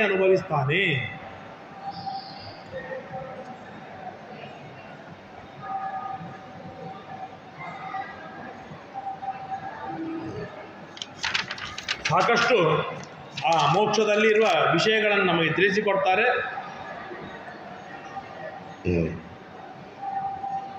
ಆ ಮೋಕ್ಷದೊಳಗೆ ಕೇವಲ ಮನುಷ್ಯರು ಮಾತ್ರ ಇಲ್ಲ, ಪಶು ಪಕ್ಷಿ ಕ್ರಿಮಿ ಕೀಟ ಮೊದಲು ಮಾಡಿಕೊಂಡು ಸ್ವರೂಪತಃ ವಿಷ್ಣು ಭಕ್ತಿ ಉಳ್ಳವರು ಯಾರಿದ್ದಾರೆ ಅವರೆಲ್ಲರೂ ಕೂಡ ಮೋಕ್ಷದಲ್ಲಿ ಇದ್ದಾರೆ. ಅದಕ್ಕೆ ನಿದರ್ಶನ ಸರ್ಪ ರೂಪದಲ್ಲಿರುವ ಶೇಷದೇವರಿಗೂ ಮೋಕ್ಷವಾಗತ್ತೆ, ಪಕ್ಷಿ ರೂಪದಲ್ಲಿರುವ ಗರುಡ ದೇವರಿಗೂ ಮೋಕ್ಷವಾಗತ್ತೆ. ಆ ವೈಕುಂಠದೊಳಗೆ ಅನೇಕ ವೃಕ್ಷಗಳಿವೆ, ಸರೋವರಗಳಿವೆ ಎಂಬುದಾಗಿ ಹೇಳ್ತಾರೆ. ಹಾಗಾಗಿ ಆ ವೃಕ್ಷಾಭಿಮಾನಿ ಜೀವನಿಗೂ ಸರೋವರಾಭಿಮಾನಿ ಜೀವರಿಗೂ ಇವರಿಗೆಲ್ಲರಿಗೂ ಕೂಡ ಅಲ್ಲಿ ಆ ವೈಭವದ ಮುಕ್ತಿ ಇದೆ ಎಂಬುದಾಗಿ ನಮಗೆ ತಿಳಿಸಿಕೊಡ್ತಾರೆ. ಎಷ್ಟು ಜನ ಇದ್ದಾರೆ ಆ ಮೋಕ್ಷದೊಳಗೆ ಅಂತ ಕೇಳಿದರೆ ಶಾಸ್ತ್ರ ಬಹಳ ಸುಂದರವಾಗಿ ತಿಳಿಸಿಕೊಡುತ್ತೆ. ಬ್ರಹ್ಮದೇವರೇ ಅನಂತ ಬ್ರಹ್ಮದೇವರಿದ್ದಾರೆ. ಯಾಕೆ? ಅನಾದಿ ಕಾಲದಿಂದ ಬ್ರಹ್ಮಾಂಡ ಹೋಗ್ತಾ ಇದೆ. ಪ್ರತಿಯೊಂದು ಬ್ರಹ್ಮಾಂಡಕ್ಕೂ ಒಬ್ಬ ಬ್ರಹ್ಮದೇವರು, ಅನಾದಿ ಕಾಲದಿಂದ ಬ್ರಹ್ಮದೇವರಿದ್ದಾರೆ ಅಂದಮೇಲೆ ಅನಂತ ಬ್ರಹ್ಮದೇವರು ಮೋಕ್ಷದೊಳಗಿದ್ದಾರೆ, ಅನಂತ ರುದ್ರರಿದ್ದಾರೆ, ಅನಂತ ಸೂರ್ಯ, ಅನಂತ ಚಂದ್ರ, ಅನಂತ ಯಮ, ಅನಂತಾನಂತ ಜೀವರಾಶಿಗಳು ಮೋಕ್ಷದೊಳಗಿದ್ದಾರೆ. ಹಾಗಾದರೆ ಅಲ್ಲಿ ಜಾಗ ಕಡಿಮೆ ಬೀಳತ್ತೆ, ಆನಂದ ಕಡಿಮೆ ಆಗತ್ತೇನಾ ಅಂತ ಕೇಳಿದರೆ ಅಲ್ಲಿ ಸರ್ವಥಾ ಸ್ಥಳ ಕಡಿಮೆ ಆಯಿತು ಎನ್ನುವ ಆಸ್ಪದವೇ ಇಲ್ಲ. ಅಲ್ಲಿ ಎಷ್ಟು ಜನ ಸೇರಿದರೂ ಅಲ್ಲಿ ತುಂಬತ್ತೆ. ನಾನು ಅಪೇಕ್ಷೆ ಪಟ್ಟ ಕ್ಷಣದೊಳಗೇನೆ ಆ ಸುಖ ನನ್ನ ಕಣ್ಣೆದುರಿಗೆ ಬರುತ್ತೆ.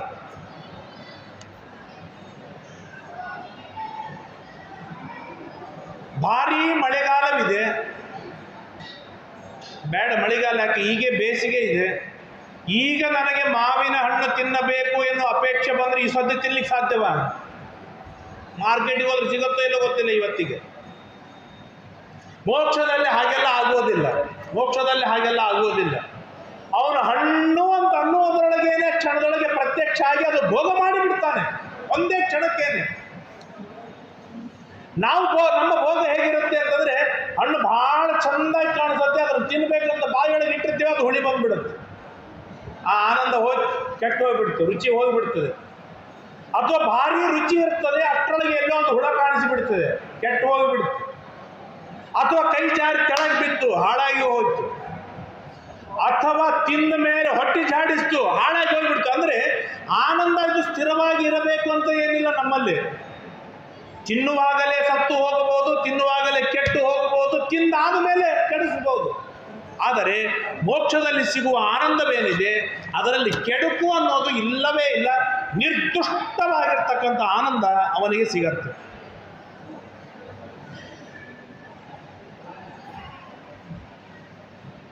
ಈ ವೈಕುಂಠದೊಳಗೆ ತಾರತಮ್ಯವಿದೆ. ಕೆಲವರು ದೇವರ ಹತ್ತಿರದೊಳಗೆ ಇರ್ತಾರೆ, ಕೆಲವರು ದೇವರು ಇರುವ ಲೋಕದೊಳಗಿರ್ತಾರೆ, ಕೆಲವರು ಬೇರೆ ಲೋಕಗಳಲ್ಲೂ ಇರ್ತಾರೆ. ಹಾಗಾದರೆ ಯಾರ್ಯಾರು? ವೈಕುಂಠ ಮುಕ್ತ ಎಷ್ಟು ವಿಧವಾಗಿದೆ ಅಂತಂದರೆ ಬಹಳ ಸುಂದರವಾಗಿ ತಿಳಿಸ್ತಾರೆ. ಸಾರೂಪ್ಯ, ಸಾಲೋಕ್ಯ, ಸಾಯುಜ್ಯ ಎನ್ನುವಂತಹ ಮೋಕ್ಷಗಳಿವೆ. ಏನಿವು ಮೋಕ್ಷಗಳ ಮಹಿಮಾ ಅಂತಂದರೆ, ಒಂದು ಸಾಲೋಕ್ಯ. ಸಾಲೋಕ್ಯ ಅಂತಂದರೆ ಆ ಲೋಕದೊಳಗೆ ಇರುವುದು ಮೋಕ್ಷ. ಅಂದರೆ ವೈಕುಂಠ, ಶ್ವೇತದ್ವೀಪ, ಅನಂತಾಸನ ಎನ್ನುವಂಥ 3 ಲೋಕಗಳು. ಆ 3 ಲೋಕಗಳಲ್ಲಿ ಆ ಮುಕ್ತ ತಾನು ಆನಂದವನ್ನು ಅನುಭವಿಸ್ತಾ ಇರ್ತಾನೆ. ಆ ಮುಕ್ತನಿಗೆ ಏನೆಂದು ಕರೆಯೋದು? ಸಾಲೋಕ್ಯ ಮೋಕ್ಷವನ್ನು ಪಡೆದವ ಅವನು. ಇನ್ನು ನೆಕ್ಸ್ಟ್ ಅವನದೇನಂತಂದ್ರೆ ಸಾಮೀಪ್ಯ ರೂಪವಾದ ಮೋಕ್ಷವನ್ನು ಪಡೆದವನು. ಏನು ಸಾಮೀಪ್ಯ ಅಂದರೆ ದೇವರ ಹತ್ತಿರದೊಳಗೆ ಇರ್ತಾನೆ, ಸಮೀಪದಲ್ಲಿ ಇರ್ತಾನೆ. ದೇವರ ಲೋಕದಲ್ಲಿ ಇರೋದು ಬೇರೆ. ದೇವರ ಲೋಕದಲ್ಲಿ ಇರೋದು ಅಂತಂದ್ರೆ ಮಂತ್ರಾಲಯದೊಳಗಿದ್ದ ಹಾಗೆ. ದೇವರ ಸಮೀಪ ಇರುವುದು ಅಂತಂದ್ರೆ ಗರ್ಭಗುಡಿಯಲ್ಲಿ ಇರುವುದು. ಸೊ ಅಜಗಜಾಂತರ ವ್ಯತ್ಯಾಸವಿದೆ. ಅಷ್ಟು ಸಮೀಪದೊಳಗೆ ದೇವರನ್ನು ಕಾಣ್ತಾ ಆನಂದವಾಗಿ ಇರ್ತಾನೆ. ಸಾಮೀಪ್ಯ ರೂಪವಾದ ಮೋಕ್ಷವನ್ನು ಪಡೆದ. ಇದಾದ ಮೇಲೆ ಇನ್ನೊಬ್ಬನ ಎಂಥವನು ಅಂತಂದ್ರೆ ಸಾರೂಪ್ಯ ಮೋಕ್ಷ. ಏನ್ ಸಾರೂಪ್ಯ ಅಂದ್ರೆ ದೇವರು ಹೇಗಿದ್ದಾನಲ್ಲ ಅಂಥ ರೂಪವನ್ನೇ ಪಡೆದುಕೊಂಡು ಬಿಡ್ತಾನೆ ಅವನು. ದೇವರ ಹತ್ತಿರನೂ ಅಲ್ಲ, ದೇವರು ಹೇಗೆ ಶಂಖ, ಚಕ್ರ, ಗದಾ, ಪದ್ಮಗಳನ್ನು ಧಾರಣವನ್ನು ಮಾಡಿದ್ದಾನೆ, ಪೀತಾಂಬರವನ್ನು ಉಟ್ಟುಕೊಂಡಿರ್ತಾನೆ, ಭಾರಿ ಅದ್ಭುತವಾದ ರೂಪವಿದೆ. ಹಾಗೆ ದೇವರ ರೂಪದಂತೆ ರೂಪವನ್ನು ಪಡೆದುಕೊಂಡು ಬಿಡ್ತಾನೆ. ಅದಕ್ಕೆ ಸಾರೂಪ್ಯ ಮೋಕ್ಷ ಎಂಬುದಾಗಿ ಕರೀತಾರೆ. ಅಲ್ಲಿ ಒಂದೇ ಕಡಿಮೆ ಶ್ರೀವತ್ಸ ಲಕ್ಷ್ಮ ಇರೋದಿಲ್ಲ. ಯಾಕೆ? ಶ್ರೀವತ್ಸ ಚಿಹ್ನ ಇರೋದು ಕೇವಲ ದೇವರಿಗೆ ಮಾತ್ರ, ದೇವರ ಬಿಟ್ಟು ಇನ್ನು ಯಾರಿಗೂ ಇರೋದಿಲ್ಲ. ಆದ್ದರಿಂದಾಗಿ ಶ್ರೀವತ್ಸ ಚಿಹ್ನ ಬಿಟ್ಟು ಇನ್ನು ಉಳಿದ ಎಲ್ಲ ತರಹದಿಂದಲೂ ದೇವರ ರೂಪವನ್ನೇ ಪಡೆದುಕೊಂಡಿರ್ತಾನೆ. ಆದ್ದರಿಂದಾಗಿ ಅವನಿಗೆ ಸಾರೂಪ್ಯ ಮೋಕ್ಷ ಎಂಬುದಾಗಿ ಕರೀತಾರೆ. ಇದಾದ ಮೇಲೆ ಇನ್ನೊಂದು ಮೋಕ್ಷ. ಆ ಮೋಕ್ಷವೇನು ಅಂದರೆ ಸಾಯುಜ್ಯ ಮೋಕ್ಷ. ಸಾಯುಜ್ಯ ಮೋಕ್ಷ ಅಂತಂದ್ರೆ ಏನು ಅಂತಂದ್ರೆ ದೇವರ ಜೊತೆಗೆ ಕೂಡಿರ್ತಾನೆ. ಅಂದರೆ ದೇವರ ಕೈಯೊಳಗೆ ನನ್ನ ಕೈ, ದೇವರ ಕಣ್ಣೊಳಗೆ ನನ್ನ ಕಣ್ಣು, ದೇವರ ಮುಖದೊಳಗೆ ನನ್ನ ಮುಖ, ದೇವರ ಶರೀರದಲ್ಲಿ ನನ್ನ ಶರೀರ. ಹೀಗೆ ದೇವರ ಜೊತೆಗೆ ಹಾಲು ನೀರಿನ ಹಾಗೆ ಕೂಡಿಕೊಂಡು ಬೆರೆತು ಇರ್ತಾನೆ. ಅಂದ ಮೇಲೆ ಇದು ಅಭೇದ ಬಂತಲ್ಲ. ಹಾಲು ನೀರು ಸೇರಿಸಿದಾಗ ಅದು ಹಾಲೇ ಆಯ್ತಲ್ಲ. ಅದು ಅಂದಮೇಲೆ ದೇವರ ಜೊತೆಗೆ ಐಕ್ಯವನ್ನು ಪಡೆಯೋದೇ ಮೋಕ್ಷವ? ಅಂತ ಕೇಳಿದರೆ ಅಲ್ಲ, ಹಾಲು ನೀರು ಸೇರಿಸಿದ ಮೇಲೆ 200 ಮಿಲಿಲೀಟರ್ ಹಾಲಿತ್ತು.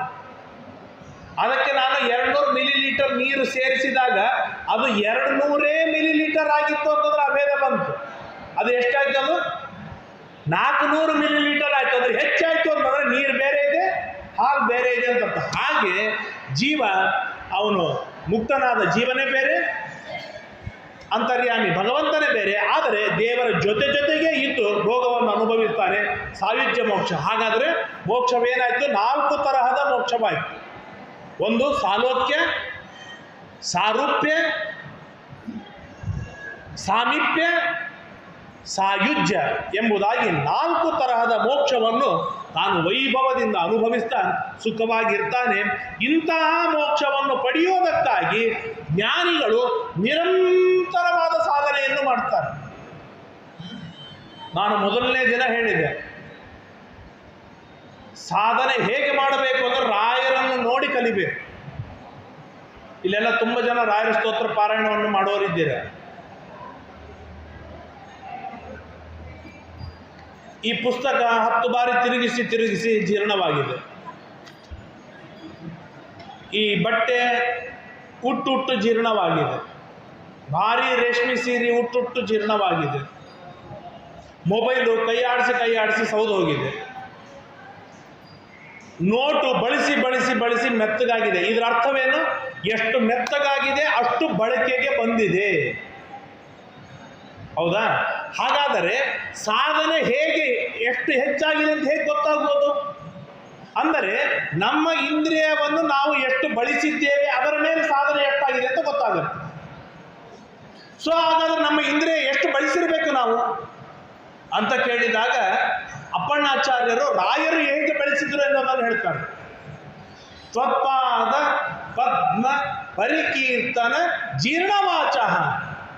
ಸ್ವತಃ ಶ್ರೀಮನ್ನಾರಾಯಣನ ಪಾದ ಪದ್ಮಗಳನ್ನು ಅಖಂಡವಾಗಿ ಕೊಂಡಾಡಿ ಪಾಠ ಪ್ರವಚನವನ್ನು ಮಾಡ್ತಾ, ಗ್ರಂಥ ರಚನೆಯನ್ನು ಮಾಡ್ತಾ, ವಾದಿ ನಿಗ್ರಹವನ್ನು ಮಾಡ್ತಾ, ವಿಷ್ಣು ಸರ್ವೋತ್ತಮತ್ವವನ್ನು ಗಟ್ಟಿಯಾಗಿ ಪ್ರತಿಪಾದನೆಯನ್ನು ಮಾಡ್ತಾ ಏನಾಗಿತ್ತು ಅಂದರೆ ಅವರ ನಾಲಿಗೆ ಸೌದು ಹೋಗಿತ್ತು ಅಂತ. ಇನ್ನೊಬ್ಬರಿಗೆ ಬೈದು ನಮ್ಮ ನಾಲಿಗೆ ಸೌದಿರ್ತದೆ. ಎಷ್ಟು ವಿಚಿತ್ರ ಅಂತಂದರೆ, ನೆನಪಾಯ್ತು ಹೇಳ್ತಾನೆ, ನಮ್ಮಿಂದ ಯಾರು ಬಯಸ್ಕೊಂಡಿರ್ತಾನಲ್ಲ ಅವನು ವಿಷ್ಣು ಭಕ್ತನೇ ಆಗಿರ್ತಾನೆ. ನಮ್ಮಿಂದ ಯಾರು ಬಯಸ್ಕೊಂಡಿರ್ತಾನೆ ಅವನು ಧರ್ಮಿಷ್ಠನೇ ಆಗಿರ್ತಾನೆ. ನಮ್ಮಿಂದ ಯಾರು ಬಯಸ್ಕೊಂಡಿರ್ತಾನೆ ಮಾಧ್ವನೇ ಆಗಿರ್ತಾನೆ. ನಮ್ಮಿಂದ ಯಾರು ಬಯಸ್ಕೊಂಡಿರ್ತಾನೆ ಒಬ್ಬ ಪಂಡಿತನೇ ಆಗಿರ್ತಾನೆ. ನಮ್ಮಿಂದ ಯಾರು ಬಯಸ್ಕೊಂಡಿರ್ತಾನೆ ಒಬ್ಬ ಯತಿನೇ ಆಗಿರ್ತಾನೆ. ಅವೈಷ್ಣವರನ್ನು ನಾವು ಬೈಬೇಕು, ಅವೈಷ್ಣವರನ್ನು ದ್ವೇಷ ಮಾಡಬೇಕೇ ಹೊರತು ವೈಷ್ಣವರನ್ನು ದ್ವೇಷ ಮಾಡೋದಲ್ಲ. ವೈಷ್ಣವರನ್ನು ಬೈತಾ ನಮ್ಮ ನಾಲಿಗೆ ಸೌದೋಗಿದೆ ಅಂದರೆ ಎಂಥ ಪಾಪಗಳನ್ನು ಮಾಡಿ ಹಾಳಾಗಿ ಹೋಗ್ತಾ ಇದ್ದೇವೆ ನಾವು.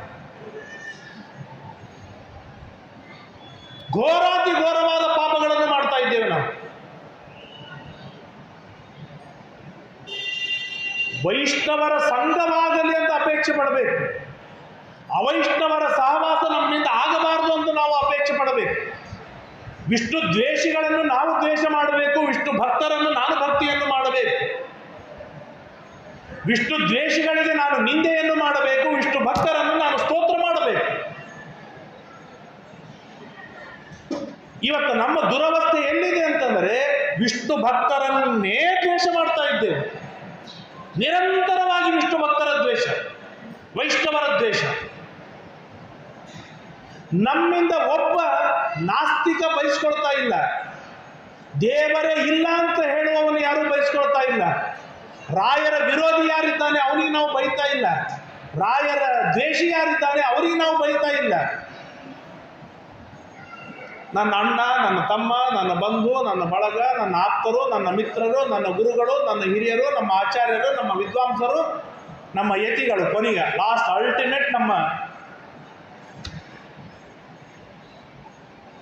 ಹೀಗೆ ಮಾಡ್ತಾ ಹೋದರೆ ಎಲ್ಲಿಯದು ನಮ್ಮ ಸಾಧನೆ? ನಮ್ಮನ್ನು ಸಾಧಕರು ಅಂತೇಳಿ ಯಾರಪ್ಪ ಗುರುತಿಸ್ಬೇಕು ನಮ್ಮನ್ನು ನೋಡಿ. ಹಾಗಾಗಿ ಸಾಧನೆಯನ್ನು ಮಾಡುವುದು ಹೇಗೆ ಅಂತಂದರೆ ತ್ವತ್ಪಾದ ಪದ್ಮ ಪರಿಕೀರ್ತನ ಜೀರ್ಣವಾಚ. ಭಗವಂತನ ಪಾದಾರವಿಂದಗಳನ್ನು ಕೊಂಡಾಡುವುದರೊಳಗೇನೆ ನಾಲಿಗೆ ಸವಿದು ಹೋಗಬೇಕು. ಭಗವದ್ಭಕ್ತರ ಸಹವಾಸದಲ್ಲಿ ಇರಬೇಕು, ಭಗವದ್ಭಕ್ತರನ್ನು ಹಾಡಬೇಕು, ಹೊಗಳಬೇಕು, ಕೊಂಡಾಡಬೇಕು. ಎಷ್ಟು ದಾನ ಮಾಡ್ತಾರಯ್ಯ ಆಚಾರ್ಯ, ನಿಮಗೇನು ಗೊತ್ತು ಟೇಬಲ್ ಬುಡಕ್ಕೆ ಎಷ್ಟು ಬಂದದ ಅವನಿಗೆ? ಅರೆ ದಾನ ಮಾಡ್ತಾರಂದ್ರೆ ಮೆಚ್ಚು ಆಗುವುದಿಲ್ಲ ಪಾಪ. ಅವ್ರು ನೋಡಿ ಎಷ್ಟು ಪ್ರದಕ್ಷಿಣೆ ಹಾಕ್ತಾ ಇದ್ದಾರೆ, ಬೇರೆ ಕೆಲಸ ಇಲ್ಲ ಹಾಕ್ತಾ ಇದ್ದಾರೆ. ಅರೆ ಹಾಕ್ತಾ ಇದ್ದಾರಲ್ಲ ಮೆಚ್ಚಲಿಕ್ಕೆ ಆಗುವುದಿಲ್ಲ. ಅವ್ರು ನೋಡಿ ಯಾರಿಗೂ ಲಕ್ಷ್ಯವಿಲ್ಲ, ಹಾಡಾಡ್ತಾ ಕುಳಿತುಕೊಂಡಿದ್ದಾರೆ. ಮನೆಗೆ ಒದ್ದು ಓಡಿಸಿರ್ಬೇಕು, ಅದಕ್ಕೆ ಇಲ್ಲಿ ಬಂದು ಹಾಡ್ಕೋ ಕೂತಾರ. ಅರೆ ಹಾಡ್ಲೇಬೇಕಂತ ಏನದ ಅಂದ್ರೆ ಅಲ್ಲಿ ನಮಗೆ ಗುಣಗ್ರಾಹಿ ಆಗುವಂತಹ ಸೌಭಾಗ್ಯವನ್ನು ನಾವು ಪಡೆದುಕೊಂಡೇ ಇಲ್ಲ. ಪ್ರತಿಯೊಂದರೊಳಗೂ ದೋಷಗಳನ್ನು ಹುಡುಕಿ ಹುಡುಕಿ ಹುಡುಕಿ ಹುಡುಕಿ ಎಲ್ಲದರೊಳಗೂ ದೋಷ.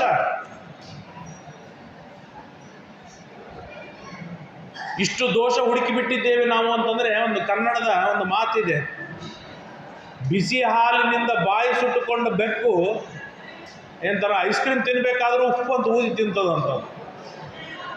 ಹಾಗೆ ಬೈದು ಬೈದು ಬೈದು ಬೈದು ಅದರ ದೋಷಗಳನ್ನು ಹುಡುಕಿ ಹುಡುಕಿ ಹುಡುಕಿ ಹೀಗಾಗಿದೆ. ದೊಡ್ಡ ದೊಡ್ಡ ಜ್ಞಾನಿಗಳಲ್ಲೂ ನಮ್ಮ ದೋಷವೇ ಕಣ್ಣಿಗೆ ಕಾಣುತ್ತೆ ಹೊರತು ಸದ್ಗುಣಗಳು ನಮ್ಮ ಕಣ್ಣಿಗೆ ಕಾಣಿಸೋದಿಲ್ಲ. ಇನ್ನು ಗುಣಗ್ರಾಹಿಯೇ ಆಗದಿರುವ ವ್ಯಕ್ತಿ ದೇವರಲ್ಲಿ ಗುಣಗಳನ್ನು ಗ್ರಹಣ ಮಾಡಬೇಕು.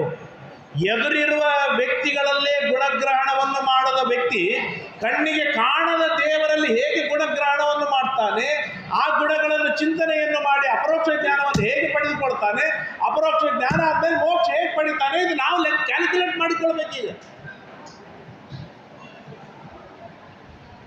ತ್ವತ್ಪಾದ ಪದ್ಮ ಪರಿಕೀರ್ತನ ಜೀರ್ಣವಾಚ, ಇದೊಂದು ಅಪ್ಪಣ್ಣಾಚಾರ್ಯ ಕೊಟ್ಟ ದೃಷ್ಟಾಂತ. ಇದರ ಹಾಗೆ ಕಣ್ಣು ಸವಿಬೇಕು, ದೇವರನ್ನು ನೋಡಿ ನೋಡಿ ನೋಡಿ ನೋಡಿ ನೋಡಿ ಕಣ್ಣು ಸವಿಬೇಕು, ದೇವರ ಕಥೆಗಳನ್ನು ಕೇಳಿ ಕೇಳಿ ಕೇಳಿ ಕೇಳಿ ಕಿವಿ ಸವಿಬೇಕು, ಪ್ರದಕ್ಷಿಣೆ ಹಾಕಿ ಹಾಕಿ ಹಾಕಿ ಮೊಣಕಾಲು ನೋವು ಬರಬೇಕೇ ಹೊರತು ಟಿವಿ ನೋಡಿ ನೋಡಿ ಮೊಣಕಾಲು ನೋವು ಬರುವುದಲ್ಲ. ದೇವರಿಗೆ ನಮಸ್ಕಾರ ಮಾಡಿ ಮಾಡಿ ಸಾಷ್ಟಾಂಗ ನಮಸ್ಕಾರ ಮಾಡಿ ಟೊಂಕ ಬೇನೆ ಬರಬೇಕೇ ಹೊರತು ಮನೆಯೊಳಗೆ ಕೂತು ಟೊಂಕ ಬೇನೆ ಬರುವುದಲ್ಲ, ಅರ್ಥವಿಲ್ಲ. ಅದು ಬೊಜ್ಜಿನಿಂದ ಬಂದದ್ದಾಗತ್ತೆ. ಸೇವೆ ಮಾಡಿ ಎಲುಬು ಸವಿಸಿದ್ದಾಗುವುದಿಲ್ಲ, ಸೇವೆ ಮಾಡಿ ಎಲುಬು ಸವಿಸಿದ್ದಾಗುವುದಿಲ್ಲ. ಈ ತರಹದ ಸಾಧನೆಗಳನ್ನು ಯಾರು ಮಾಡ್ತಾರೋ ಅವರಿಗೆ ಸಾಲೋಕ್ಯ, ಸಾರೂಪ್ಯ, ಸಾಮೀಪ್ಯ, ಸಾರೂಪ್ಯ, ಸಾಯುಜ್ಯ ರೂಪವಾಗಿರ್ತಕ್ಕಂತಹ ದಿವ್ಯವಾದ ಮೋಕ್ಷ ಅವರಿಗೆ ಆಗಿ ಬರುತ್ತೆ ಎಂಬುದಾಗಿ ನಮಗೆ ಬಹಳ ವಿಸ್ತಾರವಾಗಿ ಇಲ್ಲಿ ತಿಳಿಸಿಕೊಡ್ತಾರೆ.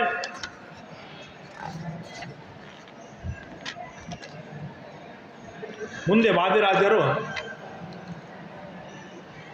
ಬಹಳ ಒಂದು ಸುಂದರವಾದ ದೃಷ್ಟಾಂತವನ್ನು ಕೊಡ್ತಾರೆ.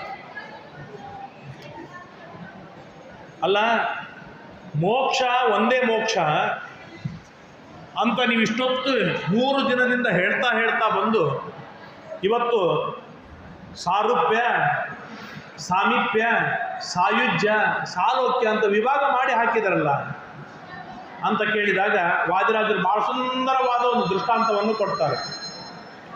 3 ಶಾಖವ ಮಾಡೆ ಲವಣ ಕೂಡಿಸಿದರು, 3 ಶಾಖವಂದೇ ಕರೈವರೈಸೆ, ಬೇರೆ ಬೇರೆ ಬಡಿಸಿದ ಲವಣ ಲವಣವೆಂದೆನಿಪುದು, ಈ ರೀತಿಯ ಹೋದು ಸಾರೂಪ್ಯ.